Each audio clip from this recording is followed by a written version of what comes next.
Hello dear students, good evening. Hope students आपकी पढ़ाई बहुत अच्छे से चल रही है, आपकी नीट की तैयारी बहुत ज्यादा अच्छे से चल रही है। सो स्टूडेंट्स, हम आज डिस्कस करेंगे cell the unit of life part 3। बच्चों, हमने पार्ट 1 में डिस्कस करा था about prokaryotic cell, what is cell, who gave cell theory. फिर हमने पार्ट 2 में डिस्कस करा यूकैरियोटिक सेल, जिसमें हमने cell wall, cell membrane and endomembrane system discuss करा। आज की क्लास में बच्चों हम रिमेनिंग यूकैरियोटिक सेल डिस्कस करके सेल चैप्टर को वाइंड अप कर देंगे। So students, as you all know me, myself doctor Kushika Dhaneja.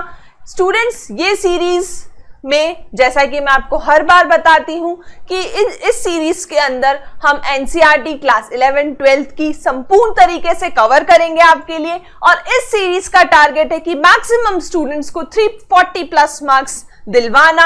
यहाँ पे यार टीचर्स बहुत ज्यादा आप लोगों के लिए मेहनत कर रहे हैं, जो बैकहैंड मेहनत होती है वो बहुत ज्यादा कर रहे हैं।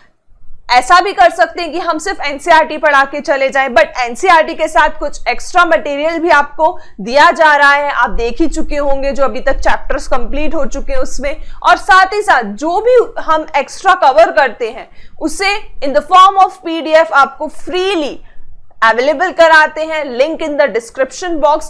प्लस हम पीवाईक्यूज आपको अवेलेबल कराते हैं, again the link in the description box.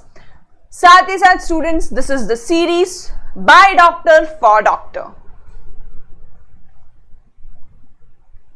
So students, this is the schedule of the series. We have already discussed these all chapters like breathing and exchange of gas, digestion, reproduction organism, circulation, sexual reproduction in flowering plant, excretory product and their elimination, human reproduction। और अभी हम हैं बच्चों cell chapter पे। Cell में भी हम part 1, part 2 complete कर चुके हैं। आज हम कवर करेंगे पार्ट 3।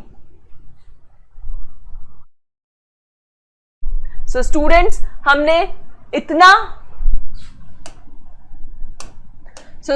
हमने इतना कवर करा था पार्ट 1 में। 4 सब टॉपिक्स ऑफ एनसीईआरटी तो हमने पार्ट 1 में ही कवर कर दिए थे। यूकैरियोटिक सेल में हमने cell wall, cell membrane and endomembrane system cover करा था।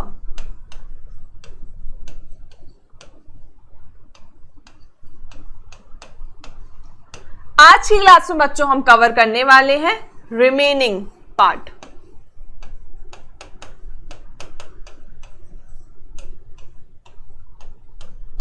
That is part 3।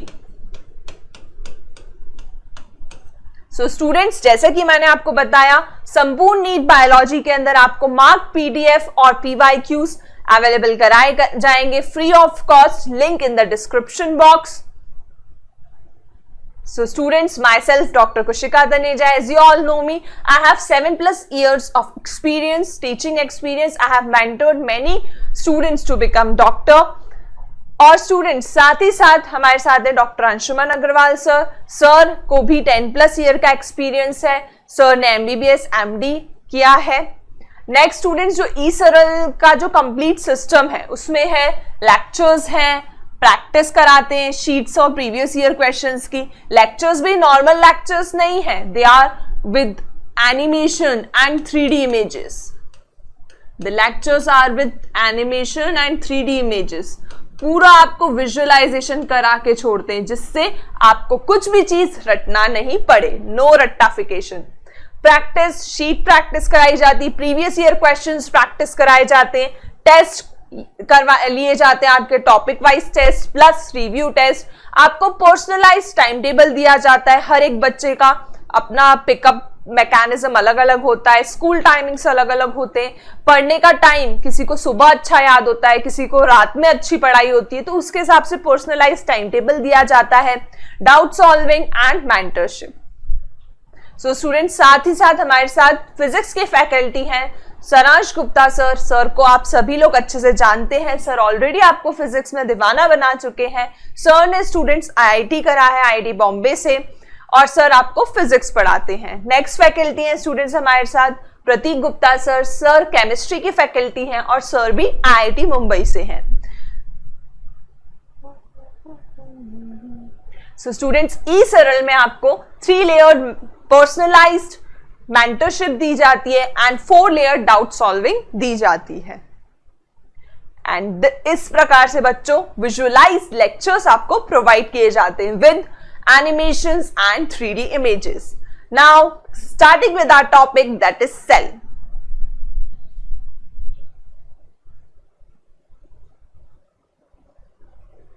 So students, cell में हमने यूकैरियोटिक सेल लास्ट क्लास में स्टार्ट करा था, जिसमें बच्चों हम लोगों ने प्लांट सेल एनिमल सेल में डिफरेंस पढ़ा था। फिर बच्चों हमने प्लांट सेल एनिमल सेल के डायग्राम को पूरा धो डाला था। उसके बाद में बच्चों हमने सेल मेम्ब्रेन पढ़ी थी, उस एक्स्ट्रा भी पढ़ा था, साथ में जो भी सेल मेम्ब्रेन को समझाने के लिए एक्स्ट्रा थ्योरीज आई थी। फिर बच्चों हमने सेल वॉल का स्ट्रक्चर डिटेल में समझा था एंड विद एंडोमेम्ब्रेन सिस्टम पढ़ा था, जिसमें एंडोप्लाज्मिक रेटिकुलम आता है, देन गोल्जी एपरेटस आता है, लाइसोसोम आता है और वैक्यूल आता है। तो बच्चों इतना तो हम डिस्कस कर ही चुके हैं ऑलरेडी। आज की क्लास में बच्चों हम स्टार्ट करेंगे power house of cell that is mitochondria. Mitochondria, ठीक है, mitochondria singular mitochondrion unless specifically stained are not easily visible under the microscope। Students, microscope जो है वो बहुत छोटा होता है साइज में, इसीलिए जब तक वो अच्छे से स्टेन नहीं होता है तो वो माइक्रोस्कोप में इजीली विजिबल नहीं हो पाता है।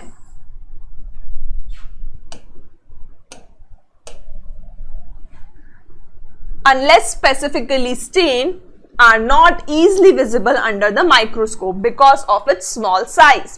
The number of mitochondria per cell is variable। तो बच्चों माइटोकॉन्ड्रिया का नंबर जो है वो पर सेल वेरी करता है। जैसे हम आपको एक कंसेप्ट में रिवाइज करवाना चाहती हूं कि आपने सुना होगा व्हाइट मसल फाइबर के बारे में और रेड मसल फाइबर के बारे में।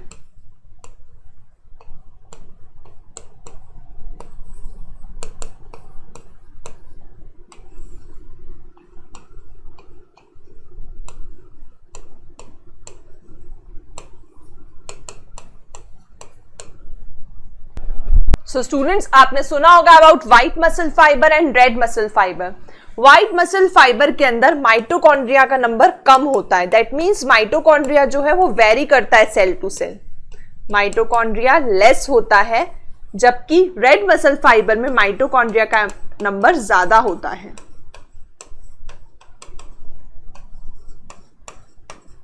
साथ ही साथ स्टूडेंट्स, रेड अपीयरेंस आता है ड्यू टू मायोग्लोबिन। जो मायोग्लोबिन पिगमेंट है वो भी इसमें ज्यादा पाया जाता है और इसमें लेस पाया जाता है। इसमें बच्चों एरोबिक रेस्पिरेशन होती है, इसीलिए माइटोकॉन्ड्रिया की जरूरत पड़ती है ज्यादा, जबकि इसमें एक टाइम बाद एनारोबिक रेस्पिरेशन होने लग जाती है।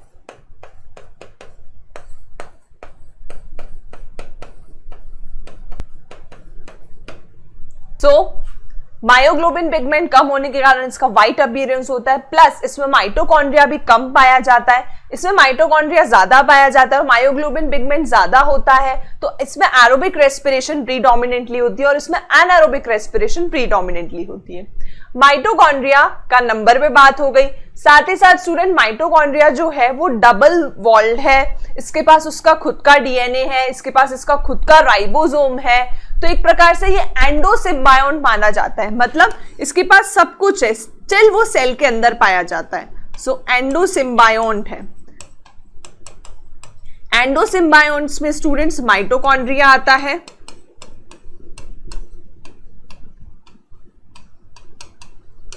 और साथ ही साथ एंडोसिम्बायोन्ट्स में क्लोरोप्लास्ट भी आता है।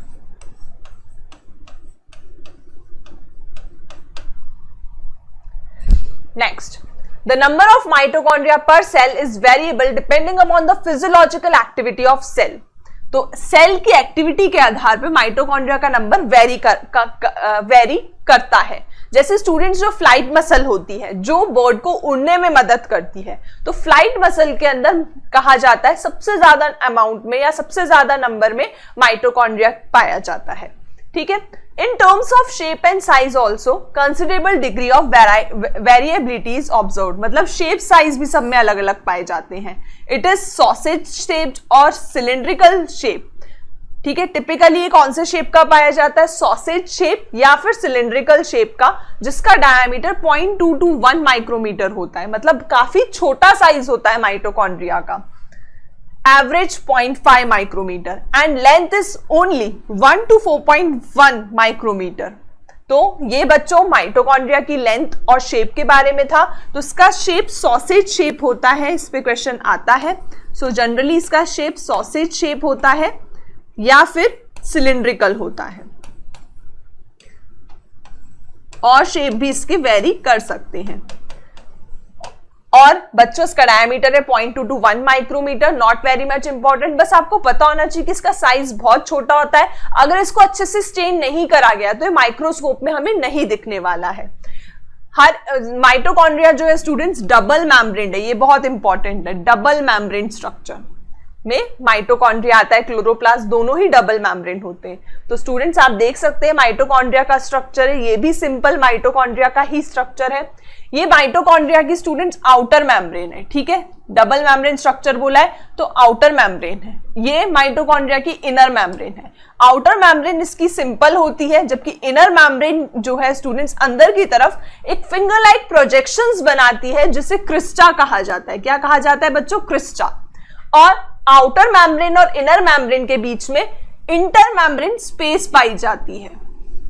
Outer membrane and inner membrane के बीच में इंटर मेम्ब्रेन स्पेस पाई जाती है, और बीच में जो भी लिक्विड भरा हुआ है, जहां पे जनरली जो हमारे एरोबिक रेस्पिरेशन की जो क्रेब्स साइकिल होती है वो वहां पर होती है, वो जगह है मैट्रिक्स।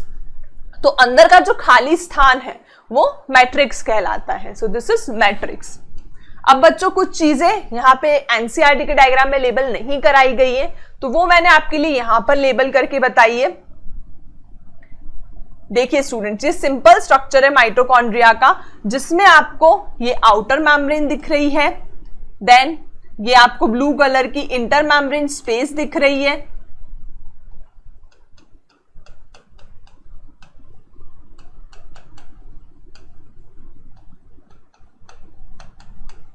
और ये आपको इनर मेम्ब्रेन दिख रही है।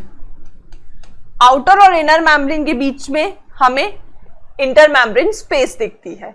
फिर उसके बाद में बच्चों इनर मेम्ब्रेन जो है वो फिंगर लाइक प्रोजेक्शंस बनाती है, जिसे हम क्रिस्टा कहते हैं।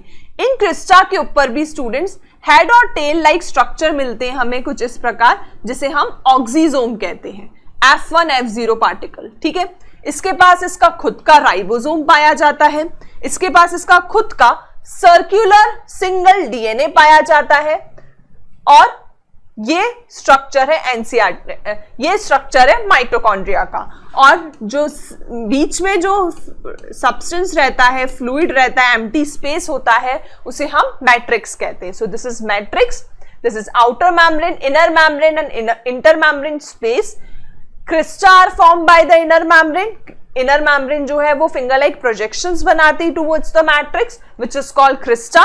क्रिस्टा के पास ऑक्सीजोम्स पाए जाते हैं, इसके पास इसका खुद का राइबोसोम है, वो भी 70S टाइप, खुद का डीएनए है, that is circular single DNA. और स्टूडेंट्स बीच में जो फ्लूइड है उसे हम मैट्रिक्स कहते हैं, जहां पे mainly Krebs cycle, aerobic reaction जो है, एरोबिक रेस्पिरेशन की जो क्रेब्स साइकिल है वो वर्क करती है। सो स्टूडेंट्स माइटोकॉन्ड्रिया का सिंपल स्ट्रक्चर है, जो आप खुद भी अपनी नोटबुक्स में बना के देख सकते हैं आफ्टर द क्लास या क्लास के साथ साथ, जिससे आपको हर एक चीज याद हो जाएगी।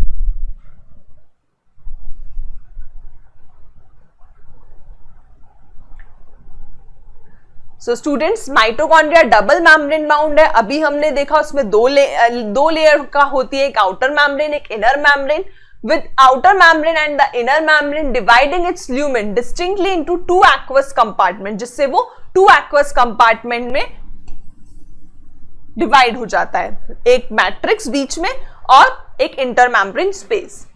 The outer compartment and inner compartment. The inner compartment is filled with dense homogeneous substance called matrix। तो dense homogeneous substance, homogeneous आपको ऑलरेडी पता होगा, आपने केमिस्ट्री में पढ़ रखा होगा। तो dense homogeneous substance मैट्रिक्स के लिए वर्ड यूज किया गया है एनसीईआरटी में। आउटर मेम्ब्रेन जो है वो कंटिन्यूस होती है, ठीक है, limiting boundary of the organelle.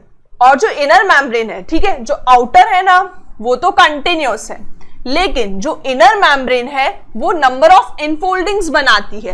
In infoldings को हम क्रिस्टे कहते हैं और सिंगुलर क्रिस्टा होता है, जो कि मैट्रिक्स की टूवर्ड्स बनाती है, ठीक है। आउटर मेम्ब्रेन प्लेन है, inner membrane finger like projections बनाएगी towards the matrix which is called crista. मतलब समझ आया ना बच्चों, आउटर मेम्ब्रेन प्लेन है, ठीक है, और inner membrane finger like projection बनाएगी विच इज कॉल्ड क्रिस्टा, ठीक है। सो ये आउटर मेम्ब्रेन है, ये इनर मेम्ब्रेन है। आउटर और inner membrane two aqueous compartment में माइटोकॉन्ड्रिया को डिवाइड कर देती है, एक ये वाला कंपार्टमेंट और एक ये बीच वाला मैट्रिक्स। मैट्रिक्स के लिए क्या वर्ड यूज किया गया है? It is dense homogeneous substance. ऐसे ही बच्चों एनसीईआरटी समझ के याद करनी पड़ती है। The Crysta increases the surface area. Mainly Crysta क्यों पाया जाता है? सिंपल प्लेन लेयर भी तो पाई जा सकती थी। Why does finger like projections are there in inner membrane? Because students अगर आप ऐसी लेयर को कंपेयर करें और साथ में यहाँ पे आप फिंगर लाइक प्रोजेक्शंस बना दें तो आप खुद सोचिए किसका सरफेस एरिया ज्यादा है। सो मेनली ऐसा इसलिए होता है क्योंकि सरफेस एरिया बढ़ाना है, to increase the surface area. Important point. The two membranes have their own specific enzymes associated with the mitochondria function. दोनों membrane के पास अपने अपने specific enzymes होते हैं। So students, the two membrane have their own specific enzymes associated with mitochondrial function. Mitochondria are mainly the site of aerobic respiration, क्योंकि यहाँ पे होती है बच्चों क्रेब्स साइकिल। माइटोकॉन्ड्रिया को साइट बोला जाता है एरोबिक रेस्पिरेशन का, क्योंकि glycolysis is a universal step. वो एरोबिक रेस्पिरेशन में भी होगी, एनारोबिक रेस्पिरेशन में भी होगी, और उसकी साइट है साइटोप्लाज्म। लेकिन अगर ऑक्सीजन की अवेलेबिलिटी होती है तो आगे की प्रोसेस माइटोकॉन्ड्रिया के अंदर होती है। माइटोकॉन्ड्रिया के अंदर ही एरोबिक रेस्पिरेशन में लगने वाले रेस्पिरेटरी एंजाइम्स पाए जाते हैं। तो एरोबिक रेस्पिरेशन के लिए मेनली जो क्रेब्स साइकिल है वो माइटोकॉन्ड्रिया के अंदर ही होती है। ये Krebs cycle they produces cellular enzyme in the form of ATP, hence they are called power houses of the cell. So students इसके अंदर क्रेब्स साइकिल भी होती है, देन ईटीएस भी होती है, इलेक्ट्रॉन ट्रांसपोर्ट सिस्टम भी इसमें होता है, ठीक है। तो इस कारण से इलेक्ट्रॉन ट्रांसपोर्ट सिस्टम के थ्रू माइटोकॉन्ड्रिया के अंदर एटीपी का प्रोडक्शन होता है, और एटीपी आपको जैसे कि पता है it is the energy currency of cell, इसीलिए माइटोकॉन्ड्रिया को पावर हाउस ऑफ सेल कहा जाता है। मैट्रिक्स के अंदर इसका खुद का सिंगल सर्कुलर डीएनए होता है, कुछ आरएनए मॉलिक्यूल्स भी पाए जाते हैं, खुद का राइबोसोम है 70S type, and the components required for the synthesis of protein means it can process its own protein synthesis. The mitochondria divided by fission. Mitochondria जो है उसके पास अपना खुद का प्रोटीन सिंथेसिस मैकेनिज्म है, उसका खुद का राइबोसोम है, खुद का डीएनए है। तो स्टूडेंट्स माइटोकॉन्ड्रिया जो है वो एक टाइप से सेमी ऑटोनॉमस स्ट्रक्चर है, वो खुद नए माइटोकॉन्ड्रिया बना सकता है बाय बाइनरी फिजन। तो इसमें बाइनरी फिजन भी होता है, वेरी इंपॉर्टेंट।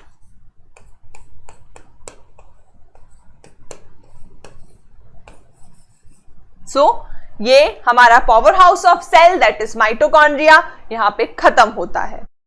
सो स्टूडेंट्स अब आते हैं हम प्लास्टिड्स पे।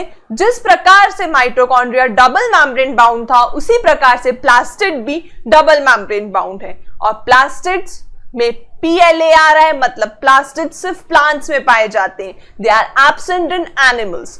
प्लास्टिड्स जो है students they are found in all plant cell and in euglenoids, ठीक है। तो प्लास्टिड्स हमें एनिमल सेल में नहीं मिलता है, प्लांट सेल और यूग्लिनॉइड्स में ही मिलता है। यूग्लिनॉइड्स के बारे में बच्चों हमने स्टार्टिंग बायोलॉजिकल क्लासिफिकेशन चैप्टर में पढ़ा था कि जो यूग्लिनॉइड्स होते हैं students, they are the connecting link between plants and animal. They are the connecting link between plant and animal.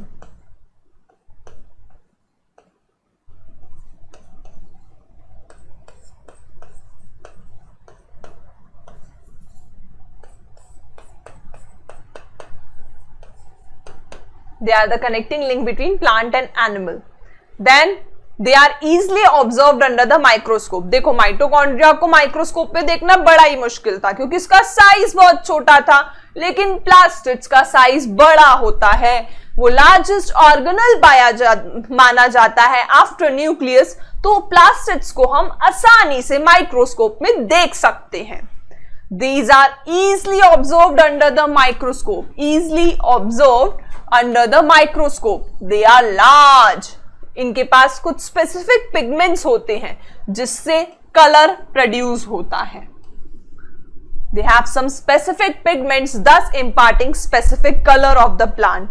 Based on the type of pigments, plastids can be classified into chloroplast, chromoplast, and leucoplast. Colour के आधार पे plastids 3 प्रकार के होते हैं: chloroplast, chromoplast and leucoplast. अब थोड़ा extra पढ़ लेते हैं, फिर आते हैं इस पे. सो स्टूडेंट्स, ये प्लास्टिड्स हैं. प्लास्टिड्स 3 प्रकार के होते हैं: chloroplast, chromoplast and leucoplast. Chloroplast मतलब ग्रीन कलर, फोटोसिंथेसिस रिएक्शन के लिए जरूरी, फोटोसिंथेसिस रिएक्शन के लिए.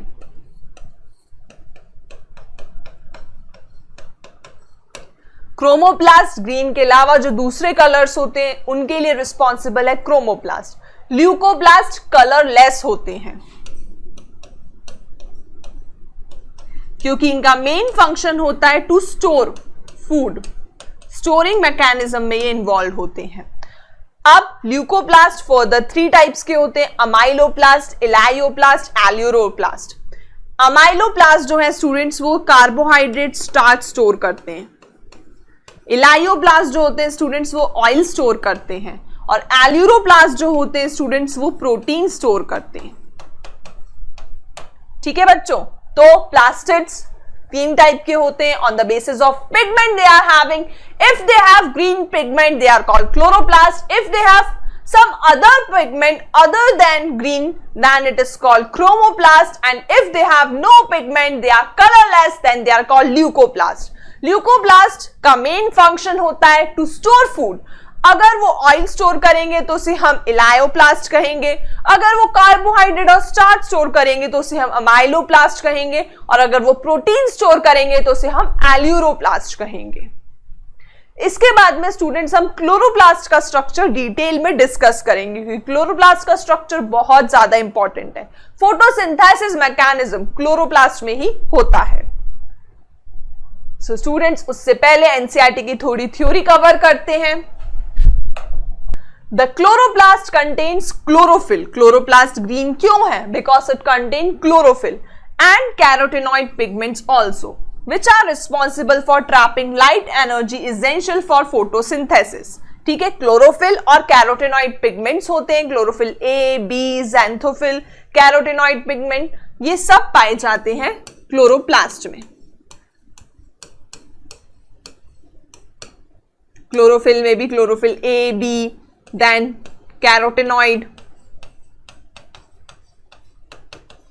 ज़ैंथोफिल, ये सभी पिगमेंट्स हमें देखने को मिलते हैं. लेकिन क्लोरोफिल का अमाउंट ज्यादा होने के कारण they are green in colour. और इन द क्रोमोप्लास्ट, क्रोमोप्लास्ट पे अब आ गए हम. क्रोमोप्लास्ट के अंदर कैरोटीनॉइड पिगमेंट्स पाए जाते हैं like carotene and xanthophyll and others are present. So students, chromoplast के अंदर मेनली कैरोटीनॉइड पिगमेंट पाया जाता है जो कि फैट सॉल्युबल होता है. देखो carotenoid, carotene, they are vitamin A derived. तो vitamin A is fat soluble, that's why carotenoid के लिए भी दिया है कि it is fat soluble. Fat soluble carotenoid like carotene, then xanthophyll is present. Carotenoid mainly is for orange colour जो कि crates में पाया जाता है, और ज़ैंथोफिल जो है स्टूडेंट्स वो different colour like yellowish colour के लिए रिस्पॉन्सिबल होता है। Now this gives the part of plant a yellow, orange और रेड कलर। तो कैरोटिनॉइड से आ जाएगा ऑरेंज रेड कलर और ज़ैंथोफिल से आ जाएगा येलो कलर। ल्यूकोप्लास्ट कलरलेस होते हैं, यही मैंने आपको बताया, ल्यूकोप्लास्ट कलरलेस होते हैं। Of varied shape and size with stored nutrients, अगर वो कार्बोहाइड्रेट या स्टार्च स्टोर करेंगे तो उन्हें हम माइलोप्लास्ट कहेंगे। एग्जाम्पल पोटैटो, पोटैटो में काफी ज्यादा अमाउंट में स्टार्च पाया जाता है। अगर वो ऑयल स्टोर करेंगे या फैट स्टोर करेंगे तो उन्हें इलायोप्लास्ट कहा जाएगा, और अगर वो प्रोटीन स्टोर करेंगे तो उन्हें एल्यूरोप्लास्ट कहा जाएगा। So they are called aleuroplast if they store protein. Majority of the chloroplast of the green plants are found in mesophyll cells of leaf। तो बच्चों majority of chloroplast जो है वो mesophyll cell में पाए जाते हैं। mesophyll cell C3 प्लांट में भी मिलता है, C4 प्लांट में भी मिलता है, और mesophyll cell के अंदर स्टूडेंट्स हमें क्लोरोप्लास्ट मिलते हैं, और chloroplast are mainly responsible for photosynthesis. Chloroplast जो होते हैं वो लेंस शेप होते हैं, ओवल होते हैं, डिस्कॉइड होते हैं, और इवन रिबन लाइक ऑर्गेनल होते हैं, having variable length of 5 to 10 micrometer and width 2 to 4 micrometer. इनका नंबर वेरी करता है, ये आपको याद होना चाहिए कि क्लेमाइडोमोनाज में सिर्फ एक क्लोरोप्लास्ट पाया जाता है, जबकि ग्रीन अलगा में 20 से 40 क्लोरोप्लास्ट पाए जाते हैं इन द मीजोफिल। तो ग्रीन अलगा में 20 से 40 और क्लेमाइडोमोनास में सिर्फ एक क्लोरोप्लास्ट पाया जाता है in the mesophyll cell.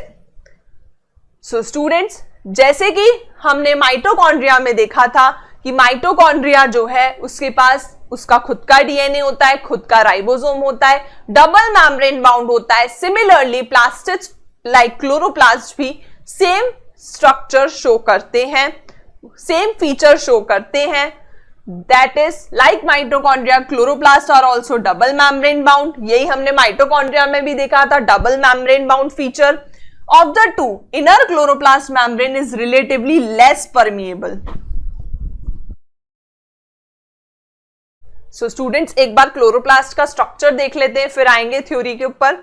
So students, ये क्लोरोप्लास्ट का सिंप्लीफाइड स्ट्रक्चर है। माइटोकॉन्ड्रिया की तरह क्लोरोप्लास्ट में भी दो लेयर पाई जाती है, that is outer membrane and inner membrane.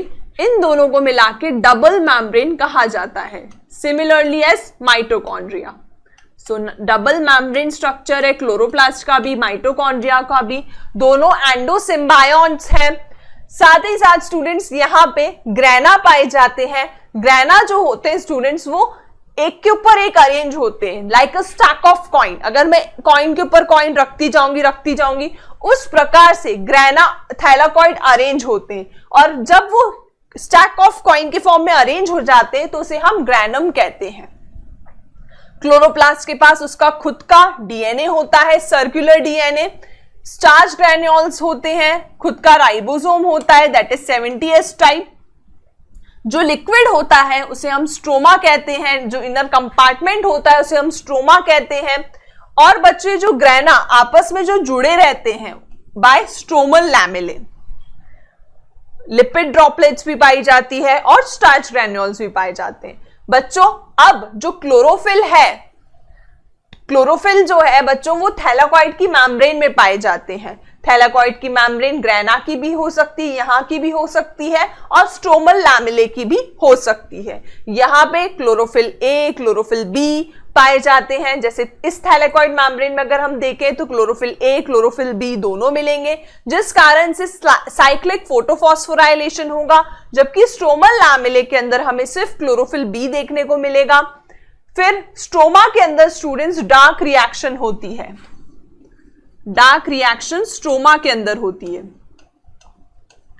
ये आप फोटोसिंथेसिस में ऑलरेडी पढ़ चुके हैं या पढ़ेंगे, तो फोटोसिंथेसिस का थोड़ा सा पार्ट मैंने आपको रिवाइज करवाया, नथिंग एल्स। ज्यादा घबराने की जरूरत नहीं है, बिकॉज इसके बारे में ज्यादा फोटोसिंथेसिस चैप्टर में गिवन है।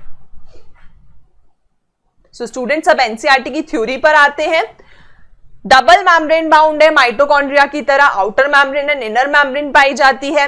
Of the two inner membrane जो है लेस परमिएबल होती है, ये आपको याद रखना पड़ेगा बच्चों, क्योंकि इनर मेम्ब्रेन जो है वो लेस परमिएबल होती है।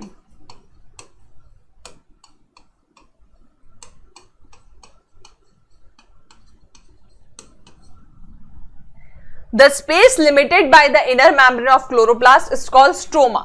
जो अंदर का जो स्पेस होता है क्लोरोप्लास्ट का उसे स्ट्रोमा कहा जाता है, जैसे कि मैंने आपको दिखाया।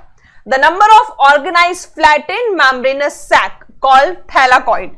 तो बच्चों सैक लाइक स्ट्रक्चर मैंने आपको दिखाए थे जिसे हम थैलाकॉइड कहते हैं, जिनके पास क्लोरोफिल पाए जाते हैं for light reaction, cyclic and non-cyclic photophosphorylation are present in the stroma। Thylakoid are arranged in stacks like piles of coin। तो बच्चों मैंने आपको बोला था ये जो थैलाकॉइड है, जैसे इस सिक्के के ऊपर सिक्का रखती जाऊं अगर मैं, तो कुछ इस प्रकार से इनका अरेंजमेंट होता है, और जब ऐसा अरेंजमेंट हो जाता है तो इसे हम ग्रैना कहते हैं। ग्रैनम सिंगुलर और बहुत सारे होंगे तो हम ग्रैना भी कह सकते हैं। और द इंटीग्रल थैलाकॉइड, एक बार और पढ़ती हूं students. Thylakoid are arrange in stacks like piles of coins called grana, singular granum और the integral thylakoid. In addition, तो स्टूडेंट्स इस स्टैक को क्या बोलेंगे हम? ग्रैनम, और प्लूरल में ग्रैना, बहुत सारे हैं तो ग्रैना। अब आते हैं next, there are flat membranous tubule called stroma lamellae. तो ग्रैना को जोड़ने के लिए ट्यूबुलर स्ट्रक्चर्स पाए जाते हैं जिन्हें हम स्ट्रोमल लैमिले कहते हैं। Connecting the thylakoid of different grana, different grana के थैलाकॉइड को जोड़ता है वो। जैसे कि बच्चों आप देख सकते हैं ये ग्रैना है, ये ग्रैना है, इनको जो ये ग्रैना 1 है, ये ग्रैना 2 है, इनको जोड़ने का काम कौन कर रहा है? तो वो स्ट्रोमा लैमिले कर रहा है। तो they are the tube like structures जो दो ग्रैना को आपस में जोड़ते हैं।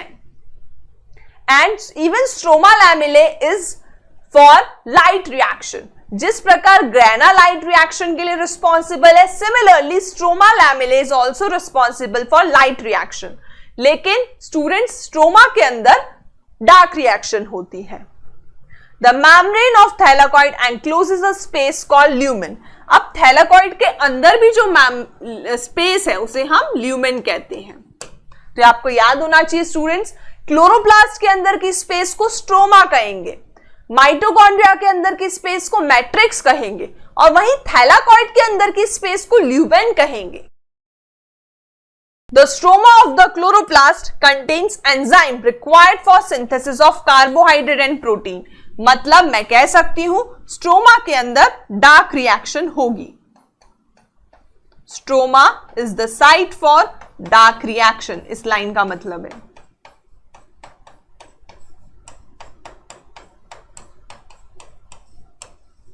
It also contains small double-stranded circular DNA molecule and ribosome। इसके पास इसका खुद का डीएनए है, माइटोकॉन्ड्रिया की तरह बच्चों इसके पास इसका खुद का डीएनए है। तो डीएनए कैसा है students? This is DNA. So DNA is double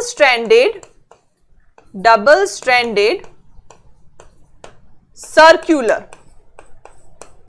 और ऐसा ही माइटोकॉन्ड्रिया में भी था। इसके पास इसका खुद का राइबोसोम है माइटोकॉन्ड्रिया की तरह, 70S type. It also contains small double-stranded circular DNA and its own ribosome that is 70S type। Chlorophyll pigments जो हैं वो थैलाकॉइड में पाए जाते हैं, स्ट्रोमा लैमिले में भी पाए जाते हैं। The ribosome of chloroplast are smaller, that is 70S type, than the cytoplasmic ribosome that is 80S। तो ऑर्गेनल्स के अंदर जो राइबोसोम मिलता है वो 70S टाइप का मिलता है, मैंने आपको लास्ट क्लास में ही बताया था, और जो साइटोप्लाज्म में मिलता है वो 80S टाइप का होता है इन यूकैरियोटिक सेल। अब आते हैं स्टूडेंट्स हम next topic that is ribosome पे। Ribosome are granular structure first observed under the electron microscope as dense particle by George Palade. So PYQ question है स्टूडेंट्स की जो राइबोसोम है वो किसने डिस्कवर करा था? तो जॉर्ज पलाडे ने in the year 1953। They are composed of, ribosome जो है स्टूडेंट्स वो काय के बने होते हैं? They are made up of RNA and protein. और स्टूडेंट्स एक बात और मैंने आपको बताई थी कि राइबोसोम जो होते हैं they are non membrane bound. ये PYQ क्वेश्चन है, यूनिवर्सल नॉन मेम्ब्रेन बाउंड, हमने स्टार्टिंग इंट्रोडक्टरी पार्ट में ही पढ़ लिया था।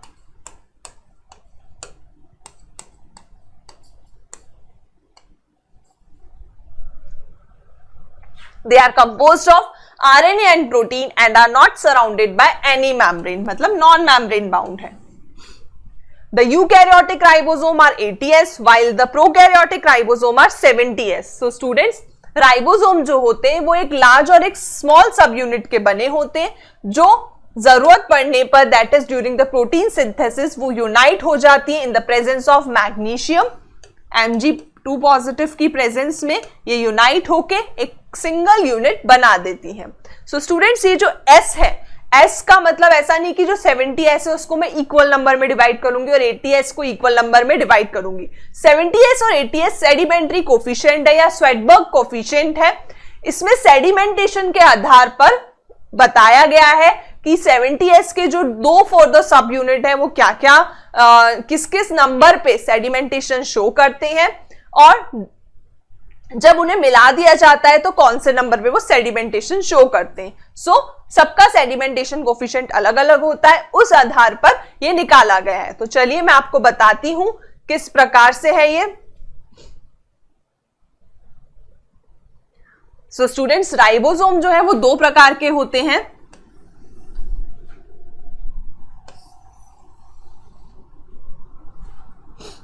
राइबोसोम जो है स्टूडेंट्स, सबसे पहले यहां पे प्रोकैरियोटिक राइबोसोम बताया तो हम भी यहां पे प्रोकैरियोटिक ही लिखते हैं।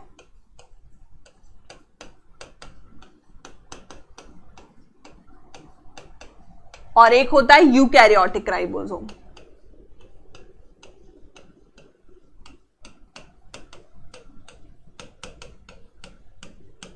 अभी हम साइटोप्लाज्म में मिलने वाले राइबोसोम्स की बात कर रहे हैं, नॉट इन द ऑर्गेनल, ठीक है। तो प्रोकैरियोटिक राइबोसोम 70S टाइप का होता है, वहीं यूकैरियोटिक राइबोसोम 80S टाइप का होता है। 70S राइबोसोम की फर्दर स्मॉलर सब यूनिट्स जो होती है, एक लार्ज सब यूनिट एक स्मॉल सब यूनिट, तो लार्ज सब यूनिट 50S टाइप की होती है जबकि स्मॉल सब यूनिट 30S टाइप की होती है।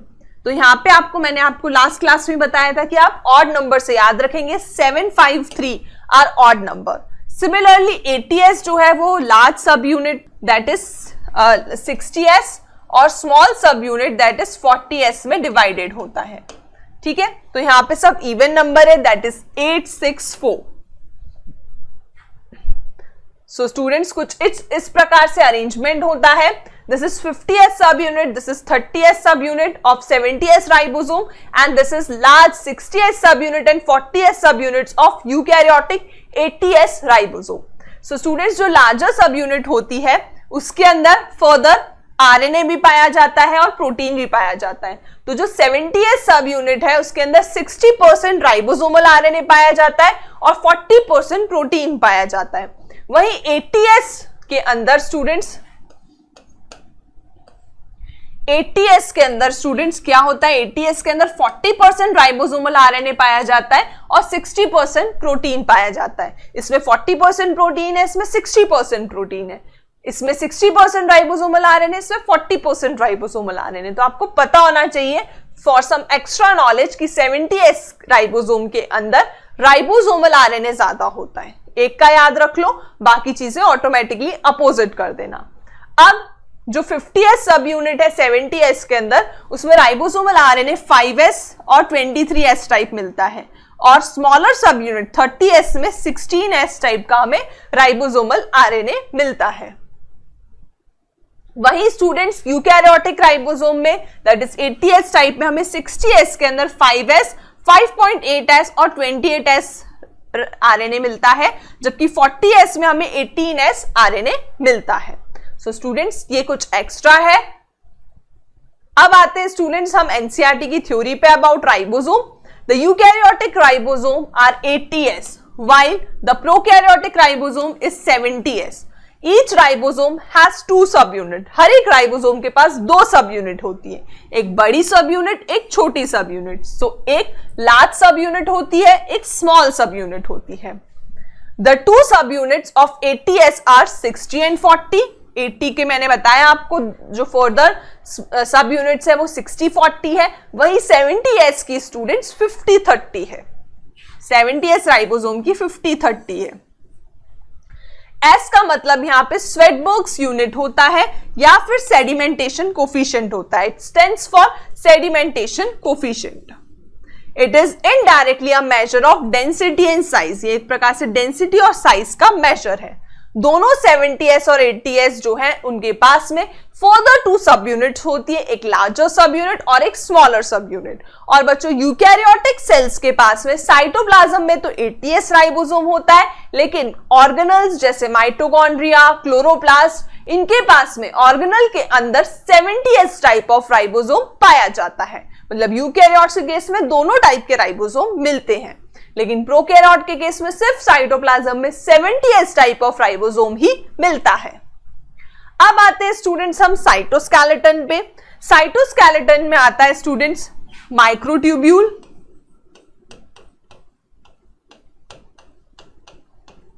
माइक्रोफिलामेंट,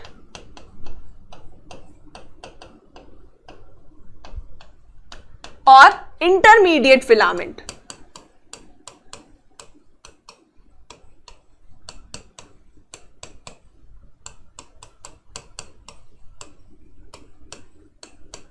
ये सब के सब साइटोस्केलेटन बनाते हैं सेल का, जो कि साइटोप्लाज्म में पाए जाते हैं। इनका मेन काम होता है स्टूडेंट्स मैकेनिकल सपोर्ट देना सेल को। ठीक है, तो आपको एक तो याद रखना है, all the cytoskeleton are proteinaceous and they are for mechanical strength.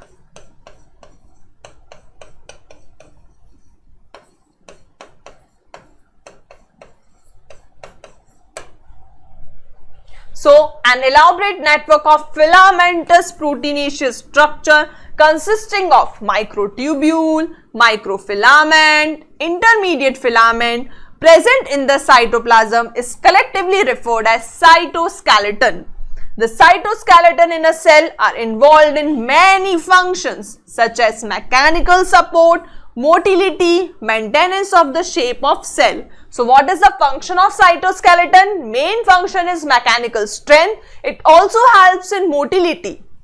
So first function is mechanical strength, second function is motility, and third function is maintenance of the shape of cell. So students अब हम first cytoskeleton के बारे में पढ़ेंगे, that is cilia and flagella which helps in motility of eukaryotic cell.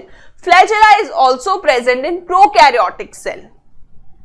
So students मैंने आपको सीलिया और flagella जैसे कि बताया था कि सीलिया जो होते हैं वो बहुत सारे हेयर लाइक प्रोजेक्शंस होते हैं जो कि बहुत सारे नंबर में पाए जाते हैं, जबकि फ्लैजेला ज्यादातर सिंगल होता है और लंबा होता है, लॉन्ग थ्रेड लाइक स्ट्रक्चर होता है जो फिलामेंट हुक और बेस का बना होता है। फिर बच्चों अगर हम फिलामेंट और सीलिया का क्रॉस सेक्शन कट करेंगे तो हमें कुछ इस प्रकार का एक्सोनीम टाइप ऑफ स्ट्रक्चर मिलेगा। इस स्ट्रक्चर को हमें ये स्ट्रक्चर हमें अच्छे से समझ आना चाहिए क्योंकि इस पे क्रॉस क्वेश्चंस आते हैं। तो ये सीलिया और फ्लैजेला का क्रॉस सेक्शन व्यू है। So student cilia and flagella start करते हैं हम। Cilia and flagella, cilia singular cilium, flagella singular flagellum, ये एक प्रकार के हेयर लाइक ग्रोथ होते हैं।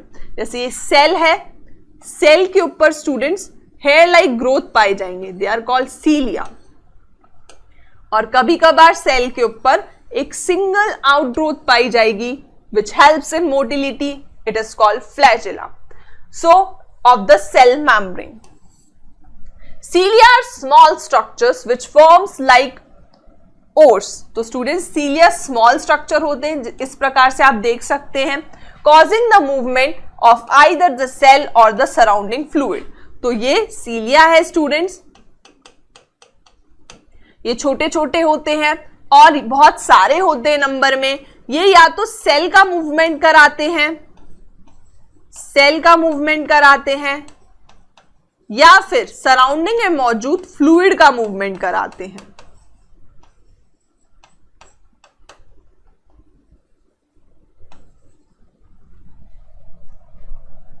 जबकि फ्लैजेला कंपैरेटिवली लॉन्गर होता है और मेनली सेल मूवमेंट के लिए रिस्पॉन्सिबल होता है। ये लंबा है अगर आप देखें फ्लैजेला तो, और ये मेनली सेल का ही मूवमेंट कराएगा, both in prokaryotes as well as in eukaryotes.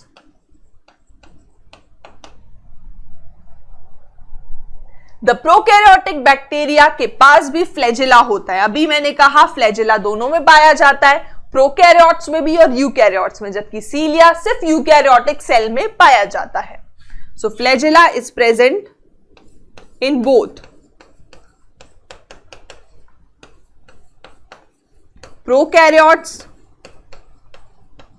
As well as eukaryotes. जबकि सीलिया सिर्फ और सिर्फ यूकैरियोट्स में पाया जाता है।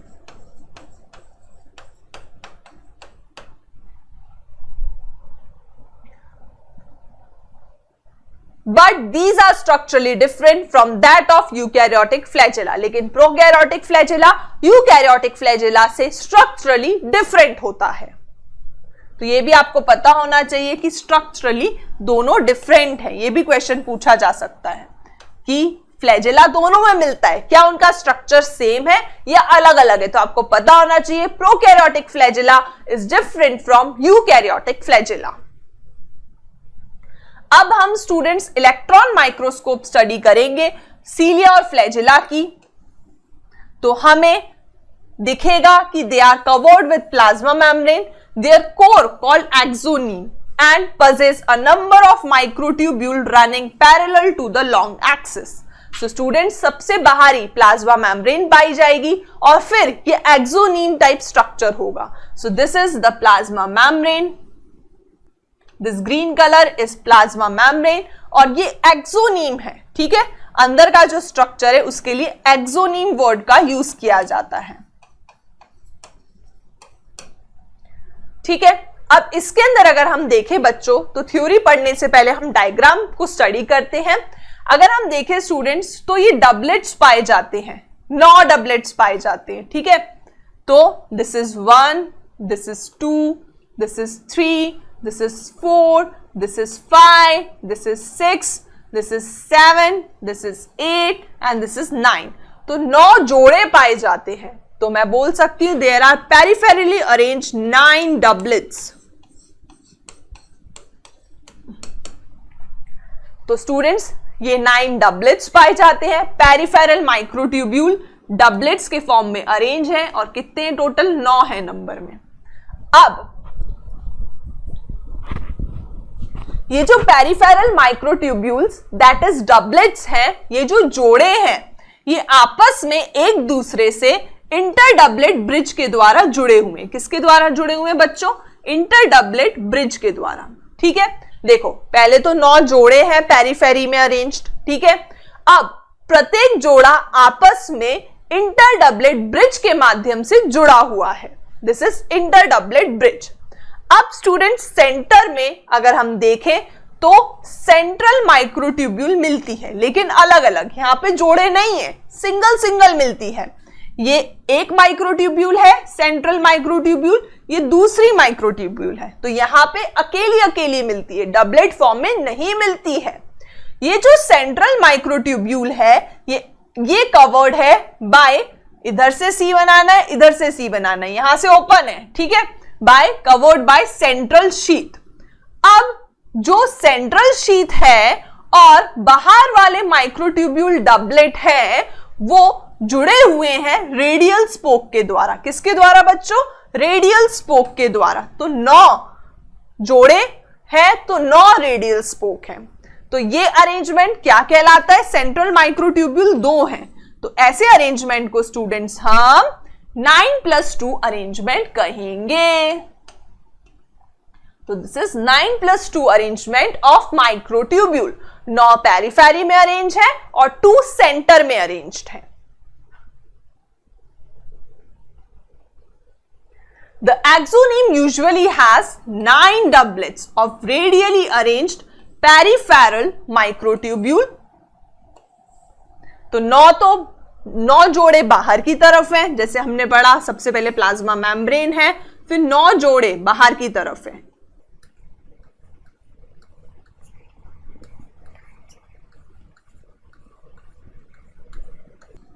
तो इस प्रकार से 9 जोड़े बाहर की तरफ है, विच is called peripheral microtubule, and a pair of centrally located microtubule. और सेंटर में 2 माइक्रोट्यूब्यूल अपने अलग अलग अरेंज्ड हैं, ये सिंगल सिंगल है, ये 1 है, ये 2 है, और ये 9 अलग हैं। ठीक है, तो इसे हम 9+2 अरेंजमेंट कहते हैं। Such an arrangement of axonal microtubule is referred to as 9+2 array. The central tubule has connected by bridges and is enclosed by central bridge, central sheath। तो बच्चों ये आपस में सेंट्रल माइक्रोट्यूब्यूल आपस में ब्रिज के द्वारा जुड़े हुए और साथ ही साथ सेंट्रल शीथ से प्रोटेक्टेड है। देखो लाइन के साथ साथ मैं आपको ड्रॉ करके बताती जा रही हूं। 9 पेरिफेरल माइक्रोट्यूब्यूल, 2 सेंटर में मिलने वाले माइक्रोट्यूब्यूल, 9+2 अरेंजमेंट हो गया। सेंटर वाले 2 माइक्रोट्यूब्यूल आपस में ब्रिज के द्वारा जुड़े हैं और सेंट्रल शीथ से प्रोटेक्टेड है, और ये सेंट्रल शीथ सी बनाती है, दोनों साइड में, बीच में खाली है। ठीक है, नेक्स्ट लाइन, इसे हम 9+2 अरेंजमेंट कहते हैं, which is connected to one of the tubule of each peripheral doublet by a radial spoke। So students, ये जो doublets हैं ये आपस में सेंट्रल शीथ से भी जुड़े हुए हैं, और इस कनेक्शन को बच्चों हम रेडियल स्पोक कहेंगे। क्या कहेंगे? Radial spoke.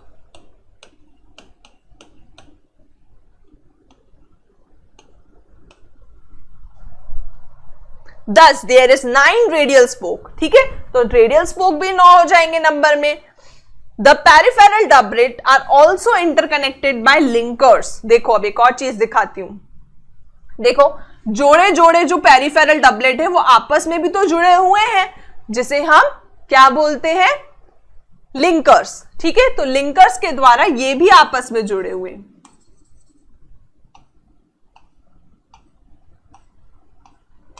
So these are linker।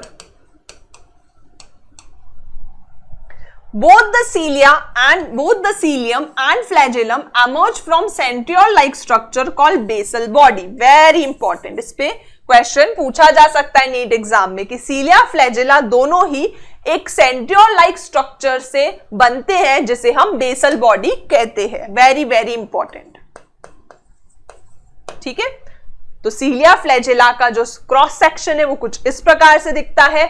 दोनों ही बेसल बॉडी लाइक स्ट्रक्चर से बनते हैं, which is like a centriole.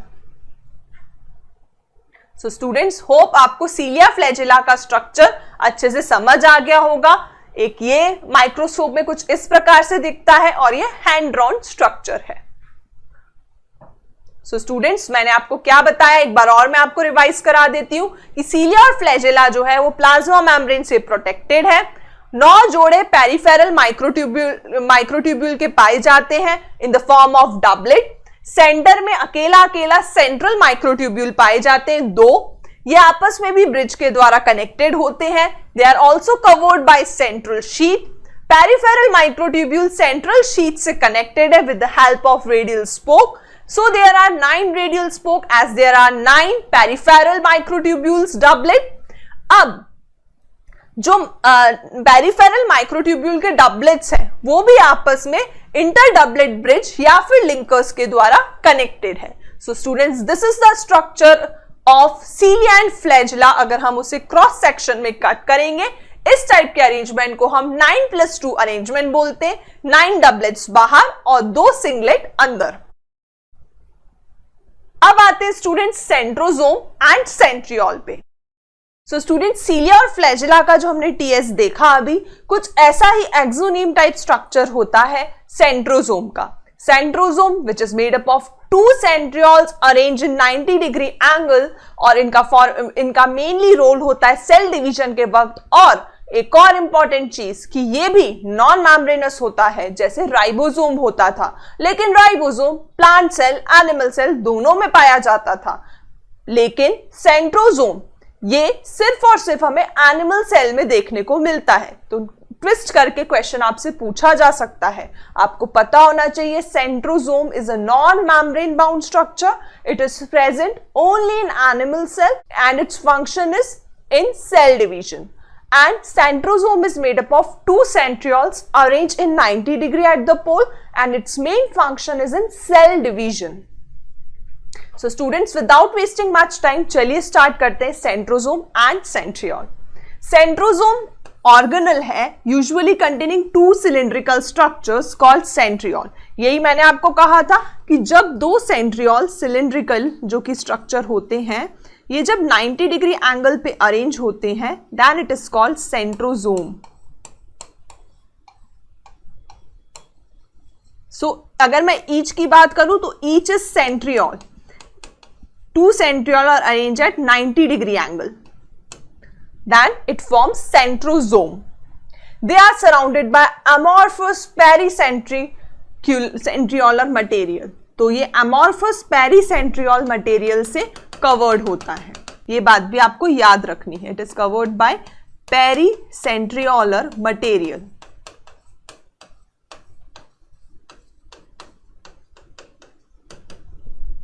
Both the centrioles in the centrosomes lie perpendicular, मतलब 90 degree to each other. So perpendicular है, this is also important, to each other, in which each has an organization like a cartwheel. So students, इस type का cartwheel like arrangement होता है। थोड़ा बहुत इसका arrangement हम कह सकते हैं कि हमारे जो अभी जो हमने देखा दैट इज फ्लैजेला और सीलिया का टीएस, उससे भी थोड़ा बहुत रिजेंबल करता है, लेकिन प्रॉपर कार्टव्हील लाइक स्ट्रक्चर हमें सेंट्रियोल में देखने को मिलता है। सो स्टूडेंट्स, ये डायग्राम भी हम डिस्कस करेंगे। पहले एनसीईआरटी की थ्योरी पढ़ लेते हैं। They are made up of 9 evenly spaced, यहाँ पे 9 पेरिफेरल फिब्रिल्स हैं, लेकिन अंतर क्या है कि जो पेरिफेरल फिब्रिल्स है 9, वो ट्रिपलेट के फॉर्म में अरेंज है। तो जो 9 होंगे वो ट्रिपलेट के फॉर्म में अरेंज होंगे।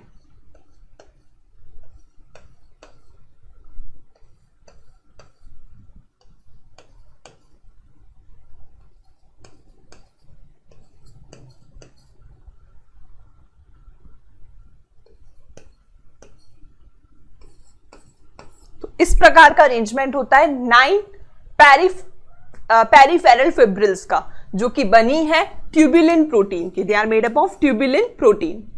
Each of the peripheral fibril is a triplet. The adjacent triplets are also linked. तो बच्चों, अपन देख लेते हैं जरा इसका प्रॉपर डायग्राम। ये कार्टव्हील लाइक अरेंजमेंट है सेंट्रियोल का। ये 3 ट्रिपलेट्स हैं, 1, 2 और 3, पेरिफेरली अरेंज। 9 जो है वो ट्रिपलेट्स है। ऊपर हमने देखा डबलेट्स के फॉर्म में, यहाँ पे ट्रिपलेट्स के फॉर्म में। तो 3, 3, 3, 9 अरेंज्ड है टोटल।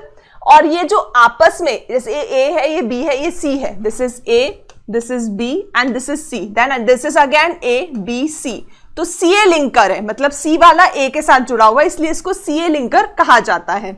साथ ही साथ बच्चों, सेंटर के अंदर सेंट्रल हब पाया जाता है। ये सेंट्रल हब जो है ये पेरिफेरल ट्रिपलेट से कनेक्टेड है with the help of radial spoke, जैसा हमने ऊपर सीलिया फ्लैजेला के टीएस में देखा था। ठीक है, तो ये ट्रिपलेट फिब्रिल्स है, कितने नंबर में? 9। रेडियल स्पोक भी 9 हो जाएंगे नंबर में, क्योंकि 9 ट्रिपलेट जो है वो सेंट्रल हब के साथ जुड़े होंगे, तो 9 रेडियल स्पोक भी होंगे। तो इस टाइप के अरेंजमेंट को स्टूडेंट्स हम 9+0 बोलते हैं, क्योंकि सेंटर में कोई भी फिब्रिल नहीं है। जबकि हमने देखा सीलिया और फ्लैजेला के केस में सेंटर में भी 2 फिब्रिल थे, इसलिए उसके अरेंजमेंट को हमने 9+2 कहा था। लेकिन सेंट्रोसोम सेंट्रियोल के अरेंजमेंट को हम 9+0 कहेंगे, और ये प्रॉपर कार्टव्हील लाइक अरेंजमेंट होता है। सो स्टूडेंट्स, तो मैंने आपको बताया कि ये आपस में भी AC से जुड़े रहते हैं कुछ इस प्रकार से, इसको AC लिंकर कहते हैं। The adjacent triplet are also linked The central part of the proximal region of the centriole is also proteinaceous called hub. तो सेंटर में एक सेंट्रल हब होता है, ठीक है, which is connected with the tubule of the peripheral triplet by the radial spoke. ठीक है, तो ये जुड़ा होता है by radial spoke. ये रेडियल स्पोक के द्वारा जुड़ा होता है कुछ इस प्रकार. तो बन गया ना cart wheel like structure, bullock cart के व्हील जैसा स्ट्रक्चर, ये रेडियल स्पोक है. ठीक है, तो हमने भी एक रफ डायग्राम बना के भी समझ लिया और प्रॉपर डायग्राम में भी समझ लिया. Which is connected with tubule of the peripheral triplets by radial spoke made up of protein. The centriole form the basal body of cilia. हमने कहा था सेंट्रियोल जो है वो बेसल बॉडी बनाता है सीलिया और फ्लैजेला का, and spindle fibre that give rise to spindle apparatus during cell division. तो बच्चों जो स्पिंडल फाइबर्स का फॉर्मेशन होता है और क्रोमोसोम से अटैचमेंट होता है वो इन सेंट्रियोल से ही होता है. So it is very helpful in the case of cell division. It is present only in animals. ठीक है, तो इसका क्या क्या फंक्शन हो गया है बच्चों according to NCERT. Function of centriole,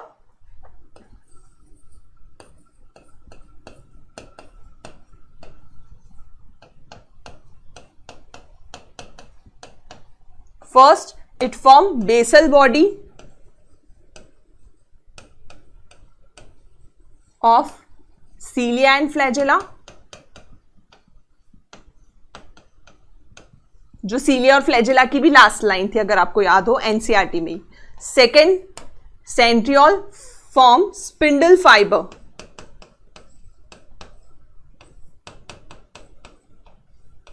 during cell division.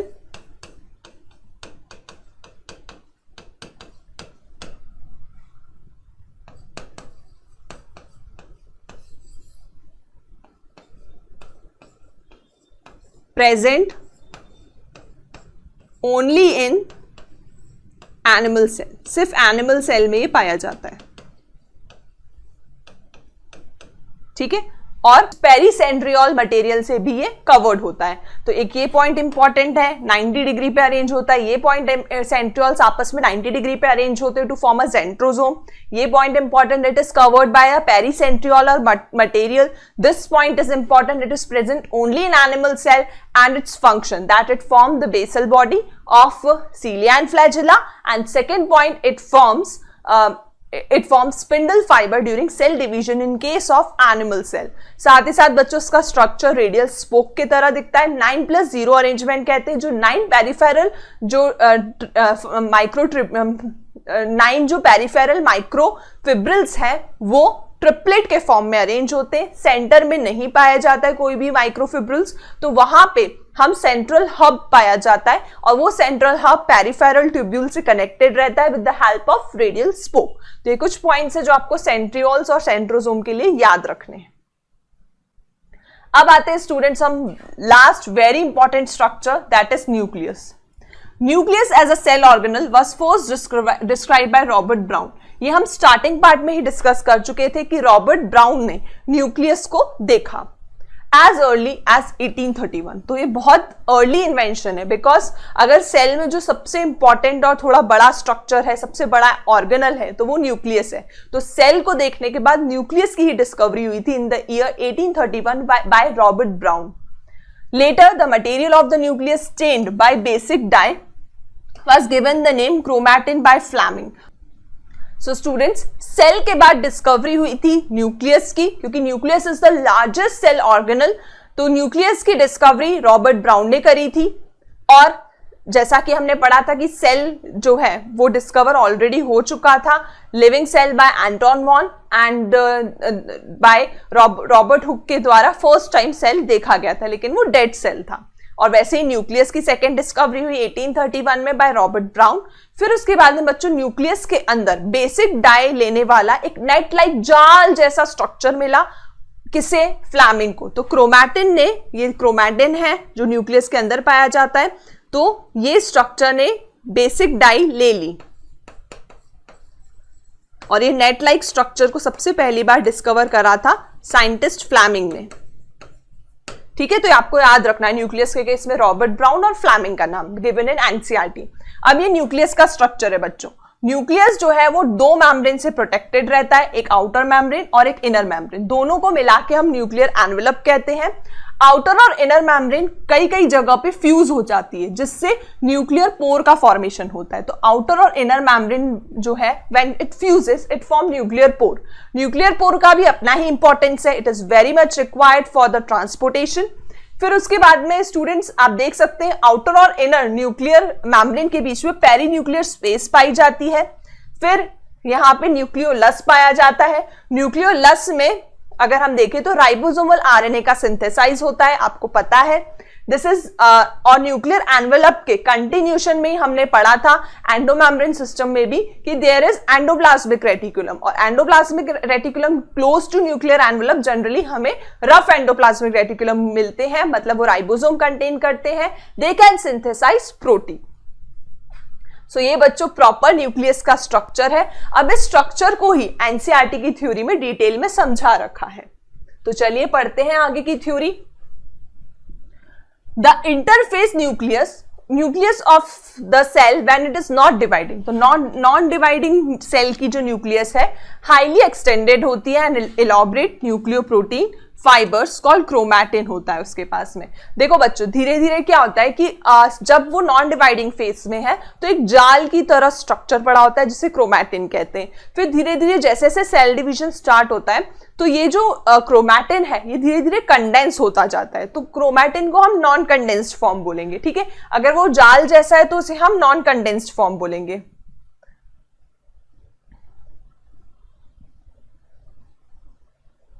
तो जाल जैसा है तो उसे हम नॉन कंडेंस्ड फॉर्म बोलेंगे। तो non condensed form that is chromatin, जो कि नॉन डिवाइडिंग सेल में पाया जाता है। ये कुछ पॉइंट्स आपको याद रखने पड़ेंगे और धीरे धीरे खुद ही समझ में आने लग जाएगा जब हम सेल डिवीजन चैप्टर पढ़ेंगे कि नॉन डिवाइडिंग सेल में नॉन कंडेंस्ड क्रोमैटिन ऐसे जाल की तरह बिछा होता है, इसे हम क्रोमैटिन कहते हैं, ठीक है, इसे हम क्रोमैटिन कहते हैं। लेकिन जब सेल डिवाइडिंग होता है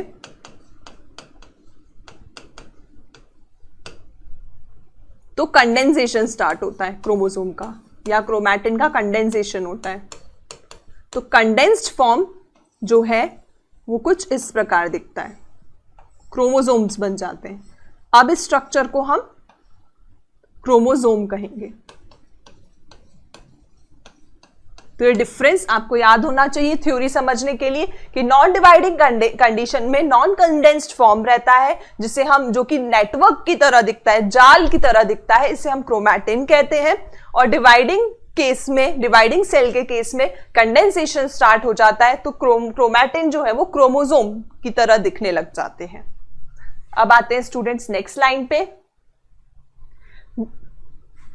Chromatin, nuclear matrix and one or more spherical bodies called nucleoli. Nucleoli और nucleolus भी पाया जाता है। Electron microscope has revealed that nuclear envelope which consists of two parallel membrane with a space between, space होती है बीच में 10 से 50 nanometre की, उस स्पेस को हम पेरीन्यूक्लियर स्पेस बोलते हैं। ऑलरेडी मैंने आपको पेरीन्यूक्लियर स्पेस दिखा दी है। It forms a barrier between the material present inside the nucleus and that of the cytoplasm.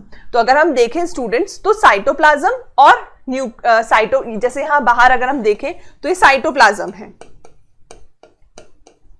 और यहां पे अगर हम देखें तो न्यूक्लियोप्लाज्म भरा हुआ है। तो साइटोप्लाज्म और न्यूक्लियोप्लाज्म के बीच में बैरियर का काम कौन कर रहा है?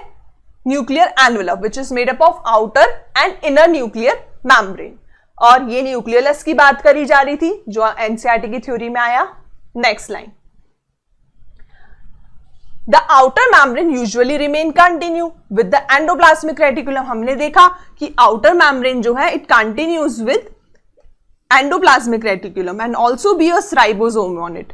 मतलब न्यूक्लियर अगर हम एनवेलप की बात करें तो it is in continuation with rough endoplasmic reticulum because it has ribosome. तो आपको पता होना चाहिए न्यूक्लियर एनवेलप के कंटिन्यूशन में एंडोप्लाज्मिक रेटिकुलम पाया जाता है, वो भी राइबोसोम के साथ। That's why it is called rough endoplasmic reticulum.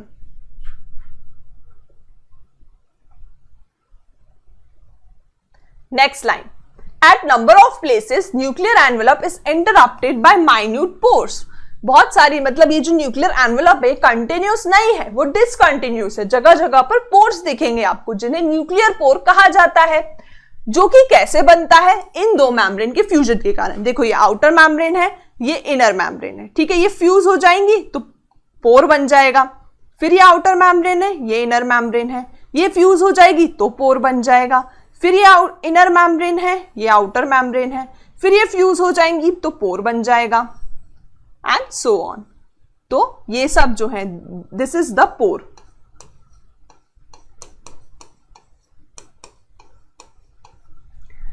These nuclear pores are passage, मैंने आपको कहा था कि ट्रांसपोर्टेशन में हेल्प करते हैं, passage through which RNA and protein molecules का मूवमेंट होता है, both from nucleus to cytoplasm and from cytoplasm to nucleus. तो मेनली ये ट्रांसपोर्टेशन के लिए न्यूक्लियर पोर, लेकिन मेनली किसका ट्रांसपोर्टेशन होगा, तो आरएनए और प्रोटीन का। तो न्यूक्लियर पोर से मेनली किसका ट्रांसपोर्टेशन होने वाला है, आरएनए और प्रोटीन का, आरएनए और प्रोटीन का ट्रांसपोर्टेशन होने वाला है, ठीक है, गिवन इन एनसीईआरटी।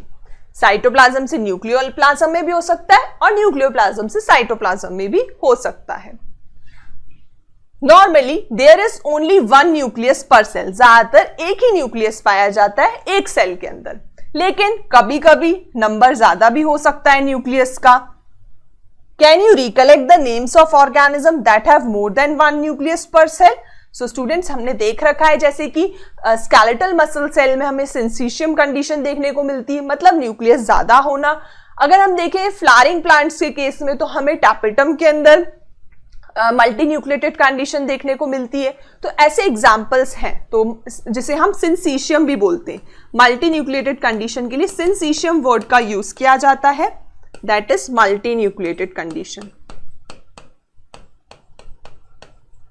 तो सिंसीशियम का एग्जाम्पल है बच्चों, अगर एनिमल्स के केस में बात करें तो skeletal muscle cell,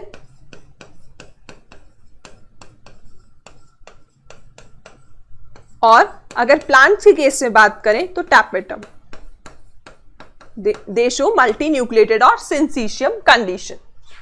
then some mature cells even lack nucleus, ठीक है, किसी किसी के पास तो न्यूक्लियस होता ही नहीं है, non nucleated.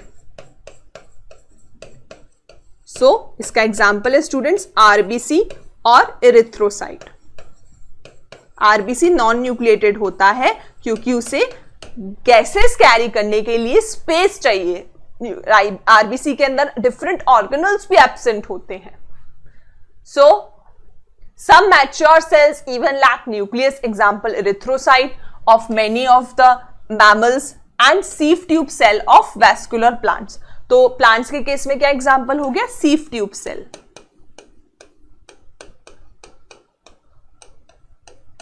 In case of plants, तो दोनों केसेस में मैंने आपको एक एनिमल एग्जाम्पल दिया, एक प्लांट एग्जाम्पल, यहां पे भी एक एनिमल एग्जाम्पल, एक plant example.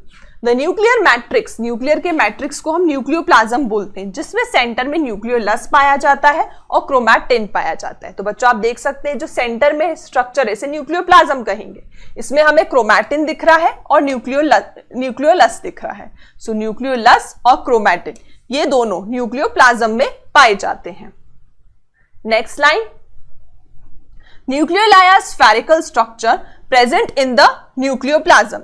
The content of nucleolus is continuous with the rest of the nucleoplasm as it is not a membrane bound structure. तो बच्चों ये इसका जो मटेरियल है वो न्यूक्लियोप्लाज्म के साथ ही कंटिन्यूस है क्योंकि वो membrane bound नहीं होता है। ये वेरी इंपॉर्टेंट लाइन है कि nucleolus is non membrane bound,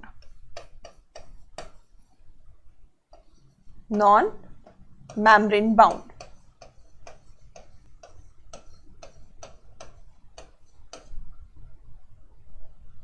It is a site for active ribosomal RNA synthesis. मैंने आपको बताया था कि इसका मेन काम क्या होता है, राइबोसोमल आरएनए का सिंथेसाइज करना। सो न्यूक्लियोलस का फंक्शन क्या है, to synthesise ribosomal RNA given in NCERT. larger and more numerous nucleoli are present in cells actively carrying out protein synthesis. Ribosomal RNA का मेन यूज प्रोटीन सिंथेसिस में होता है, इसीलिए न्यूक्लियोलस जो है बच्चों लार्जर होते हैं और न्यूमरस होते हैं. ठीक है, न्यूक्लियोलाई जो हैं वो लार्ज होंगे और मोर इन नंबर होंगे ऐसे सेल्स में जो कि एक्टिव प्रोटीन सिंथेसिस कर रहे हैं. Active protein synthesis.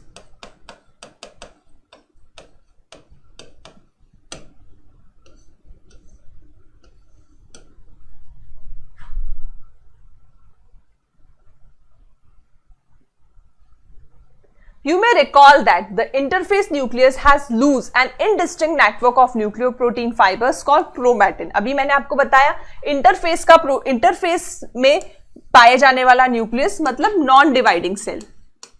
तो दो टाइप से क्वेश्चन आ सकता है, या तो इंटरफेस न्यूक्लियस और नॉन डिवाइडिंग सेल का न्यूक्लियस. उसमें जो क्रोमोसोम है जाल की तरह बिछा होता है जिसे हम क्रोमैटिन कहते हैं, और क्रोमैटिन का ही कंडेंस्ड फॉर्म को हम क्रोमोसोम कहते हैं. ठीक है, but during different stages of cell division, लेकिन अगर सेल डिवाइड करेगा तो उस स्ट्रक्चर को हम क्रोमोसोम कहेंगे, जो कि इस प्रकार से दिखता है. Chromatin contain DNA and some basic protein called histone, some non-histone proteins and also RNA. A single human cell has approximately 2 meter long thread of DNA distributed among its 46 chromosomes. ठीक है, तो स्टूडेंट्स यहां पे दे रखा है कि chromosome जो है, क्रोमैटिन जो है वो क्या क्या कंटेन करता है. सो क्रोमैटिन कंटेन्स, जो कि जाल की तरह दिखता है, नेटवर्क लाइक स्ट्रक्चर होता है. ठीक है, तो क्रोमैटिन क्या क्या कंटेन करता है. It contain DNA, it contain histone protein, it contain non histone protein. Mainly तो हिस्टोन प्रोटीन होता है, लेकिन सम नॉन हिस्टोन प्रोटीन भी होते हैं, और साथ ही साथ आरएनए. सो क्रोमैटिन के अंदर ये सब होता है, जो कि हम 12th क्लास में ही पढ़ेंगे कि जो एक नेकलेस लाइक स्ट्रक्चर बनता है, pole necklace, beaded necklace like structure बनता है इसका. तो उसमें डीएनए, हिस्टोन प्रोटीन, डीएनए और हिस्टोन जो है वाइंड अप, डीएनए जो है वो हिस्टोन प्रोटीन के ऊपर वाइंडेड अप रहता है. तो मेनली इसमें हिस्टोन प्रोटीन ज्यादा अमाउंट में पाया जाता है, और कुछ अमाउंट में नॉन हिस्टोन प्रोटीन और आरएनए भी मिलता है. सिंगल ह्यूमन की अगर हम बात करें तो डीएनए अप्रॉक्स 2 मीटर लॉन्ग होता है. 2 मीटर लॉन्ग जो है वो डीएनए होता है, जो कि डिस्ट्रीब्यूटेड है इन 46 क्रोमोसोम और 23 pairs. Every chromosome is visible only in dividing cells. Essentially has a primary constriction or the centromere. तो dividing phase के अंदर क्रोमोसोम अच्छे से विजिबल होता है. कहा जाता है कि बेस्ट स्टेज जो है for starting the chromosome it is metaphase, जो कि डिवाइडिंग फेज का ही एक फेज है, मेटाफेज. यहाँ पे जनरली क्रोमोसोम की स्टडी करी जाती है जब क्रोमोसोम इक्वेटोरियल रीजन पे आके अरेंज हो जाते हैं तो प्रॉपरली दिखते हैं. तो क्रोमोसोम के अंदर अगर हम बात करें बच्चों,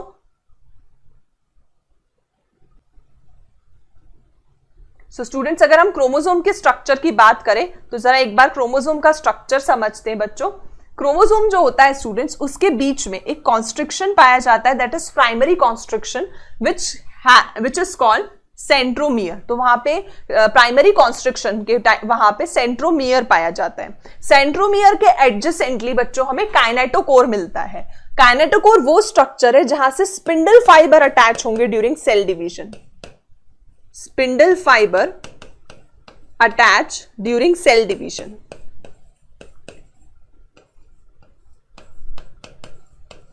ये बहुत इंपॉर्टेंट क्वेश्चन है, आपको पता होना चाहिए कि what is the difference between centromere and kinetochore.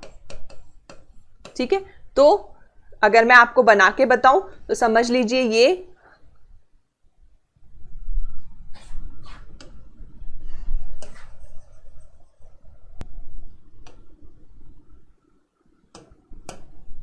Students अगर मैं आपको बना के बताऊं तो समझ लीजिए कि ये हमारा क्रोमोसोम है.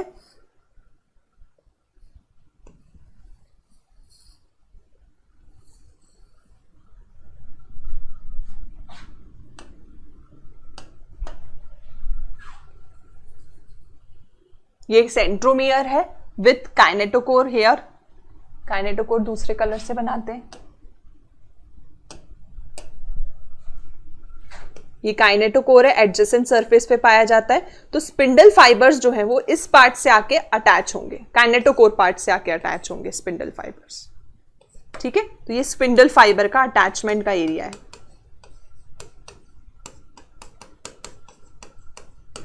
ठीक है, it is the attachment site for spindle fibre.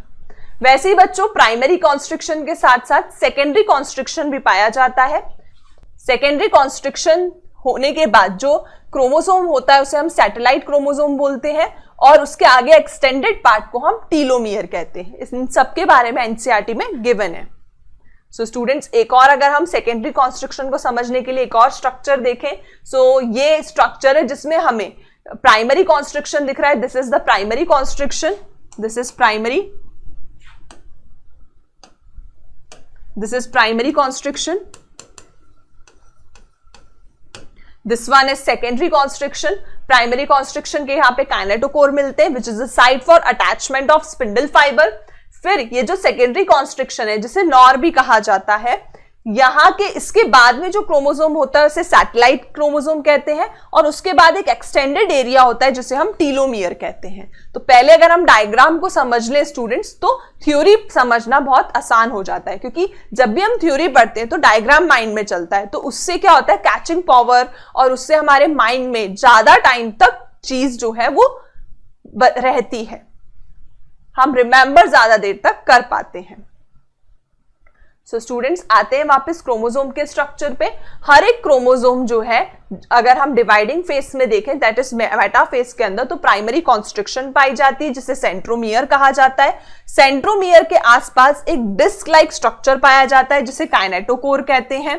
तो बीच में सेंट्रोमियर है, सेंट्रोमियर के इस तरफ और इस तरफ एक डिस्क लाइक स्ट्रक्चर पाया जाएगा जिसे हम काइनेटोकोर कहेंगे।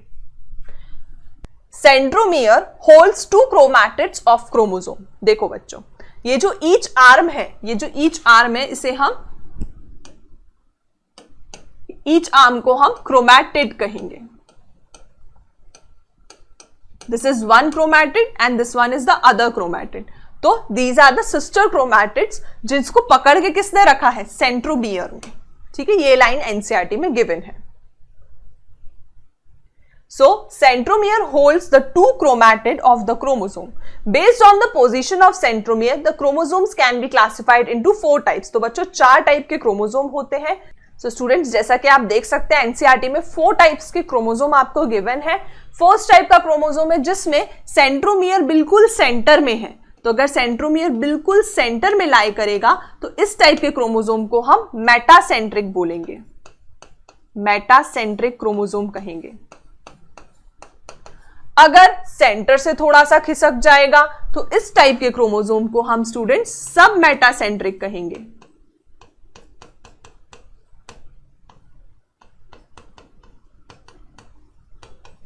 अगर काफी ज्यादा आगे चला जाएगा कि एक काफी लॉन्ग आर्म बनेगी और एक काफी शॉर्ट आर्म बनेगी, तो इस टाइप के क्रोमोसोम को स्टूडेंट्स हम एक्रोसेंट्रिक कहेंगे।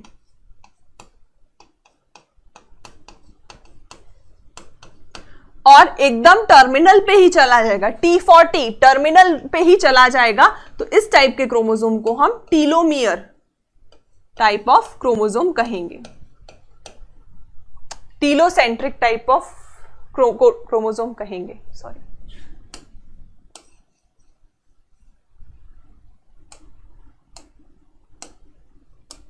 सो स्टूडेंट्स, अगर बिल्कुल टर्मिनल पे ही चला जाएगा तो इस टाइप के क्रोमोसोम को हम टीलोसेंट्रिक टाइप ऑफ क्रोमोसोम कहेंगे। ठीक है बच्चों, तो टोटल 4 टाइप्स के क्रोमोसोम है on the basis of position of centromere. अगर बिल्कुल सेंटर में है, मिडिल में है, तो मेटासेंट्रिक वर्ड का यूज करेंगे। अगर सेंटर से थोड़ा सा शिफ्ट हो गया है, थोड़ा सा हुआ है, तो सब मेटासेंट्रिक, लेकिन एक शॉर्ट आर्म और एक लॉन्ग आर्म तो बनेगी। और थोड़ा ज्यादा शिफ्ट हो गया कि क्लियरली विजिबल है कि एक छोटी आर्म है और एक बड़ी आर्म है, तो ऐसे क्रोमोसोम को हम एक्रोसेंट्रिक कहेंगे। और काफी ज्यादा टर्मिनल पे ही चला गया है तो ऐसे क्रोमोसोम को हम टीलोसेंट्रिक कहेंगे। तो ये 4 टाइप्स ऑफ क्रोमोसोम है on the basis of centromere. So based on the position of the centromere, the chromosome can be classified into 4 types. The metacentric chromosome has middle centromere forming 2 equal arms, ठीक है, तो 2 equal arms बनेगी, no long and short arm, बराबर का division हुआ है, बराबर का बंटवारा हुआ है। सब metacentric chromosomes has centromere slightly away from the middle, तो इसे हम सब मेटासेंट्रिक बोलेंगे, लेकिन एक 1 शॉर्ट आर्म बनेगी, 1 लॉन्ग आर्म बनेगी। So there is 1 short arm and 1 longer arm. In case of acrocentric chromosome, ज्यादा सेंट्रोसोम जो है वो एंड की तरफ आ गया है, जिस कारण से एक एक्सट्रीमली शॉर्ट आर्म बनेगी और एक वेरी लॉन्ग आर्म बनेगी, ठीक है, जबकि टीलोसेंट्रिक में तो बिल्कुल टर्मिनल पे ही चला गया है, ठीक है। हमने 4 टाइप्स पढ़े, metacentric, submetacentric, then acrocentric and telocentric. Metacentric में सेंट्रोमियर मिडिल पे रहेगा, जिससे दोनों आर्म्स हमें इक्वल मिलेगी। सब मेटासेंट्रिक में हल्का सा शिफ्ट होगा कि चेंज, इतना ज्यादा डिफरेंस हमें दिखेगा भी नहीं, लेकिन एक शॉर्ट आर्म और एक लॉन्ग आर्म बनेगी, इसे हम सब मेटासेंट्रिक कहेंगे। ज्यादा ही कुछ शिफ्ट हो गया है कि एक एक्सट्रीमली लॉन्ग आर्म बन रही है और एक एक्सट्रीमली शॉर्ट आर्म बन रही है, तो इसे हम एक्रोसेंट्रिक कहेंगे। और एकदम ही टर्मिनल पे चला गया है तो इसे हम टीलोसेंट्रिक टाइप ऑफ क्रोमोसोम कहेंगे। सो इससे रिलेटेड क्वेश्चन बिल्कुल गलत नहीं करके आना। अब नेक्स्ट आते हैं स्टूडेंट्स, कभी कभार क्या होता है, कुछ क्रोमोसोम्स के अंदर नॉन स्टेनिंग सेकेंडरी कॉन्स्ट्रिक्शन भी पाया जाता है, नॉन स्टेनिंग सेकेंडरी कॉन्स्ट्रिक्शन भी पाया जाता है। This gives the appearance of small fragments called satellite. तो सेकेंडरी कॉन्स्ट्रिक्शन के बाद जो क्रोमोसोम होता है उसे हम सैटेलाइट क्रोमोसोम कहते हैं।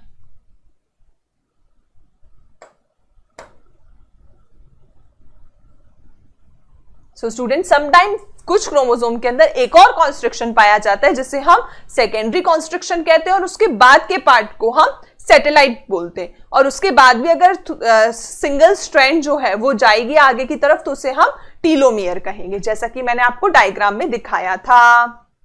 देखो बच्चों, ये प्राइमरी कॉन्स्ट्रिक्शन है with kinetochore, this is secondary constriction with satellite, और एक्स्ट्रा एक एक्सटेंडेड पार्ट होगा तो टीलोमियर कहेंगे। वैसे ही बच्चों इस डायग्राम में भी समझो आप, देखो ये प्राइमरी कॉन्स्ट्रिक्शन है with centromere and kinetochore, this is secondary constriction जिसके बाद वाले पार्ट को हम सैटेलाइट कहेंगे, और सैटेलाइट के बाद भी कभी कभी एक स्ट्रैंड आगे की तरफ एक्सटेंड करती है जिसे टीलोमियर कहा जाता है। सो स्टूडेंट्स, एक थोड़ा सा एक्स्ट्रा पार्ट भी बचा है, अपना एक्स्ट्रा पार्ट भी बता देती हूं मैं आपको।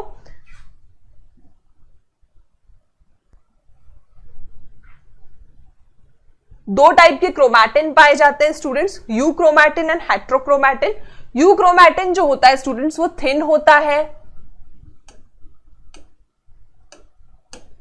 यू क्रोमैटिन जो होता है स्टूडेंट्स थिन होता है, अनकॉइल्ड होता है, एक्सटेंडेड क्रोमैटिन फाइबर होता है, जबकि हेट्रोक्रोमैटिन जो होता है वो थिक होता है, कॉइल्ड होता है, कंडेंस्ड फॉर्म ऑफ क्रोमैटिन होता है। यू क्रोमैटिन जो है वो बल्क बनाता है क्रोमैटिन का, जबकि हेट्रोक्रोमैटिन जो है वो फ्रैक्शन बनाता है क्रोमैटिन का। ये यू और हेट्रोक्रोमैटिन की लाइन आपको 12th के एनसीईआरटी में तो मिलेगी। अब यहां पे भी क्रोमैटिन टॉपिक डिस्कस करा था तो यहां पे मैंने से ले लिया है। एक बार आपका जेनेटिक्स में रिवीजन हो जाएगा, एक बार सेल चैप्टर में रिवीजन हो जाएगा, तो परमानेंट आपकी बॉडी में ये चीज रिटेन रहेगी, परमानेंट आपकी माइंड में ये चीज रिटेन रहेगी। सो स्टूडेंट्स, ये बल्क बनाता है, ये कुछ ही पार्ट पाया जाता है, फिर ये न्यूक्लियस के आसपास पाया जाता है, occupy most of the nucleus, और ये कोने में पाया जाता है, पेरिफेरी में, मतलब लैमेला की तरफ पाया जाता है। ये लाइट स्टेन करता है, ये डार्क स्टेन करता है या डीप स्टेन करता है। ये जेनेटिकली एक्टिव होता है जबकि ये जेनेटिकली इनएक्टिव होता है। ये हमें अर्ली रेप्लिकेटिंग फेस में देखने को मिलता है, ये हमें लेट रेप्लिकेटिंग फेस में देखने को मिलता है। सो स्टूडेंट्स, आपको ऐसे याद रखना है कि जो यू क्रोमैटिन है, मतलब वो जो ट्रू क्रोमैटिन है, यू जैसे यू बैक्टीरिया ट्रू बैक्टीरिया होता है, वैसे यू क्रोमैटिन ट्रू क्रोमैटिन है, वो जेनेटिकली एक्टिव है। बस ऐसे याद रखना कि जेनेटिकली कौन सा एक्टिव है, तो यू क्रोमैटिन एक्टिव है, लेकिन वो स्टेन जो है वो लाइट करता है, हेट्रोक्रोमैटिन स्टेन डार्क करता है। ठीक है, तो ये आप मेन इन दोनों पॉइंट्स पे क्वेश्चन आते हैं, ये दोनों पॉइंट इंपॉर्टेंट है main.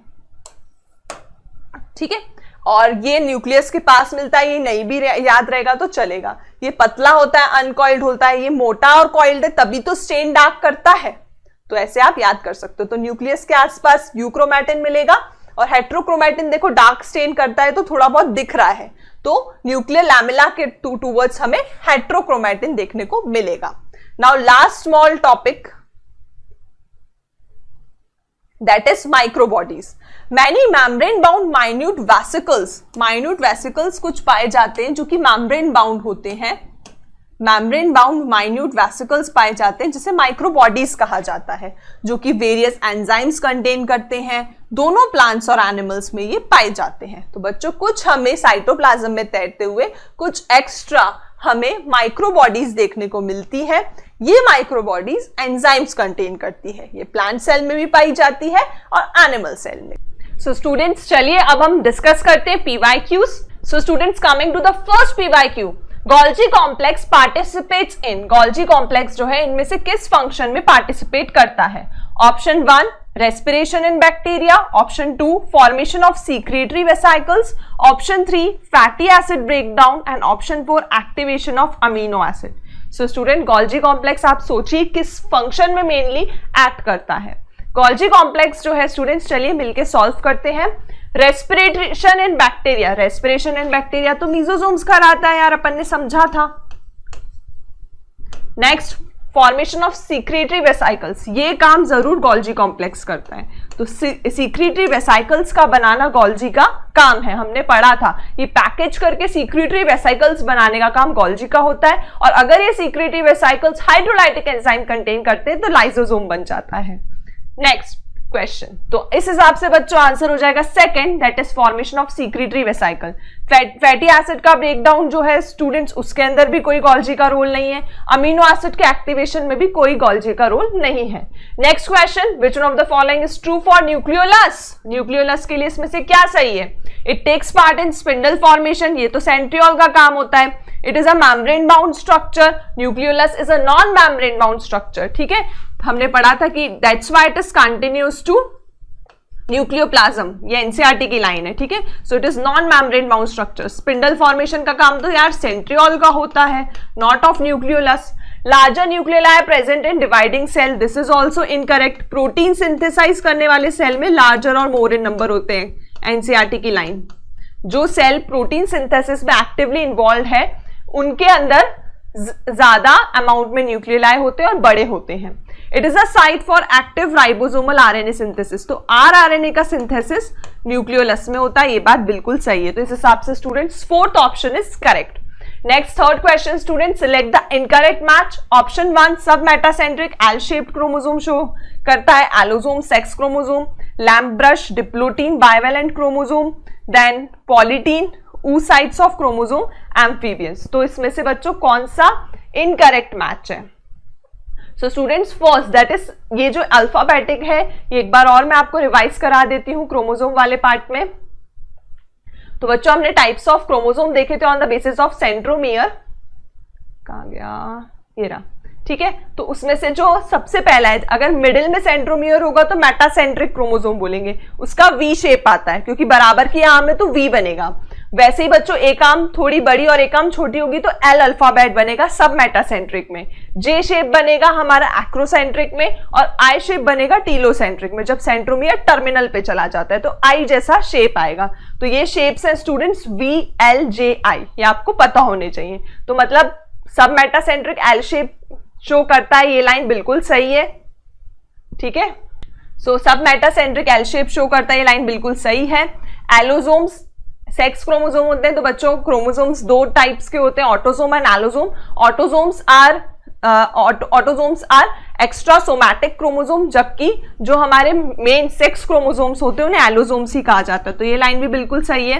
Lamp brush diplotene bivalent chromosome होता है, यस, और ये एम्फीबियंस के एग में पाया जाता है। सो मैमल्स में lamp brush type of chromosome नहीं मिलता है। So this line is also correct. The incorrect match is polytene.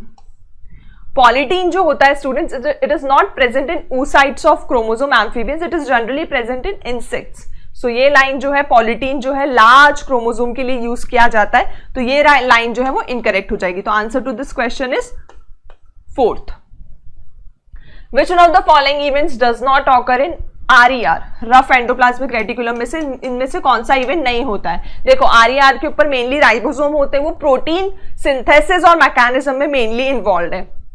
तो फर्स्ट ऑप्शन है क्लीवेज ऑफ सिग्नल पेप्टाइड। तो बच्चों ये कुछ एक्स्ट्रा फंक्शन है, हाँ, जो रफ एंडोप्लाज्मिक रेटिकुलम है वो क्लीवेज करवाता है सिग्नल पेप्टाइड का पेप्टाइडेज एंजाइम की प्रेजेंस में, प्रोटीन का ग्लाइकोसाइलेशन करता है, प्रोटीन से रिलेटेड देखो सब काम करेगा। और आपको पता होगा पेप्टाइड बॉन्ड भी अमीनो एसिड के बीच में होता है जो कि एक प्रोटीन बनाता है।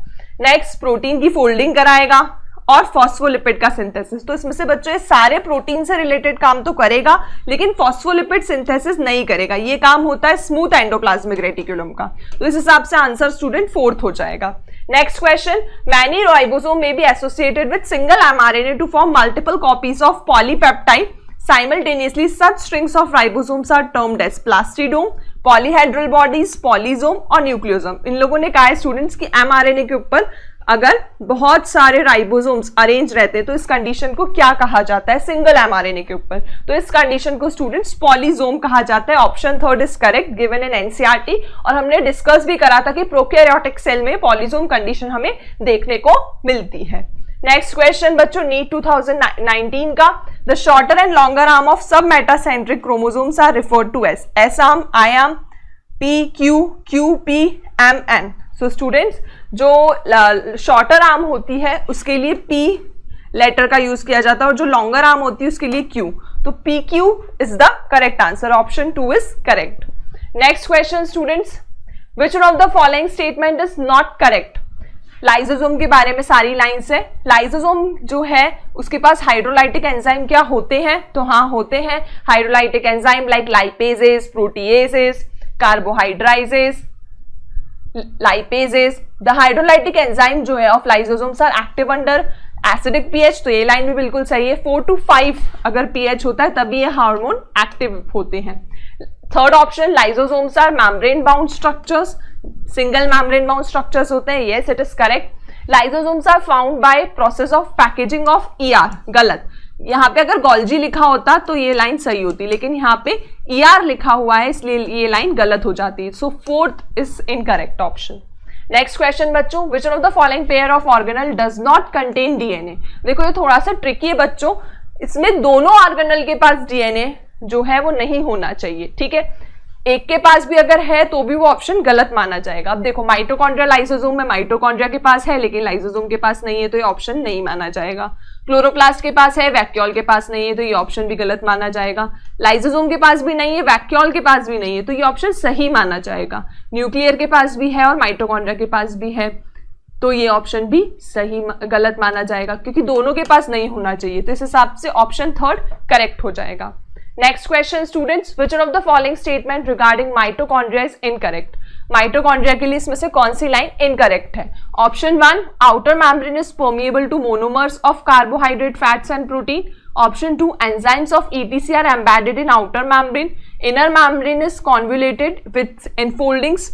Mitochondria matrix contains single circular DNA molecule and ribosome. तो बच्चों माइटोकॉन्ड्रिया का जैसे कि हमने स्ट्रक्चर देखा था, इनर मेम्ब्रेन इनफोल्डिंग्स बनाता है, इसके पास इसका खुद का राइबोसोम पाया जाता है, खुद का DNA पाया जाता है सर्कुलर। तो इस हिसाब से स्टूडेंट्स थर्ड, फोर्थ और फर्स्ट ऑप्शन सही हो जाएगा। And it is also permeable to monomer, outer membrane is permeable to monomers of carbohydrate, fats and protein. तो इस हिसाब से स्टूडेंट्स सेकेंड ऑप्शन दे रखा है कि ETC के जो एंजाइम्स हैं वो मैट्रिक्स इनर मेम्ब्रेन में एम्बेडेड रहते हैं। अगर यहाँ पे इनर मेम्ब्रेन होता ना तो ये ऑप्शन सही हो जाता है, यहाँ आउटर मेम्ब्रेन दे रखा है इसलिए ये ऑप्शन गलत हो जाएगा, इसलिए आंसर सेकंड हो जाएगा बिकॉज इनकरेक्ट पूछा है हमसे। नेक्स्ट क्वेश्चन, ओमनिस सेल्यूले ई सेल्यूले किसने प्रपोज किया था? आप सबको पता है, ये जो थे श्लिडन एंड शॉन का ड्रॉबैक था कि वो नहीं बता पाए थे, इसे रुडोल्फ विर्चो ने बताया था। So option 1 Rudolf Virchow is the correct answer. Next question बच्चों, which one of the following, which is the important site for formation of glycoprotein and glycolipids in eukaryotic cell? Glycolipids और glycoprotein बनाने का काम किसका होता है? देखो बच्चों मैंने आपको बताया था एंडोमेम्ब्रेन सिस्टम के अंदर रफ एंडोप्लाज्मिक रेटिकुलम से प्रोटीन आता है, स्मूथ एंडोप्लाज्मिक रेटिकुलम से लिपिड आता है, और उसको पैकेज करके ग्लाइकोप्रोटीन और ग्लाइकोलिपिड बनाने का काम गोल्जी का होता है। सो इस हिसाब से स्टूडेंट्स फोर्थ गोल्जी बॉडीज का आंसर हो जाएगा। Next question, which of the following statement about inclusion body is incorrect. ये जो है ये रिजर्व मटेरियल होते हैं साइटोप्लाज्म में, बिल्कुल सही बात। They are not bond by any membrane, ये बात भी बिल्कुल सही है। ये फ्रीली पाए जाते हैं।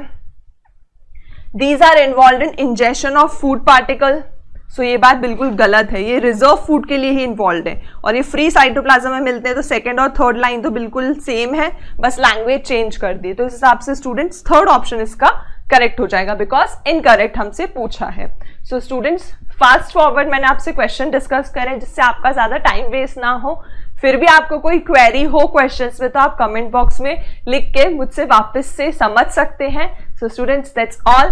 होप आपने मेरे साथ सेल कंप्लीट चैप्टर एंजॉय करा होगा। Thank you.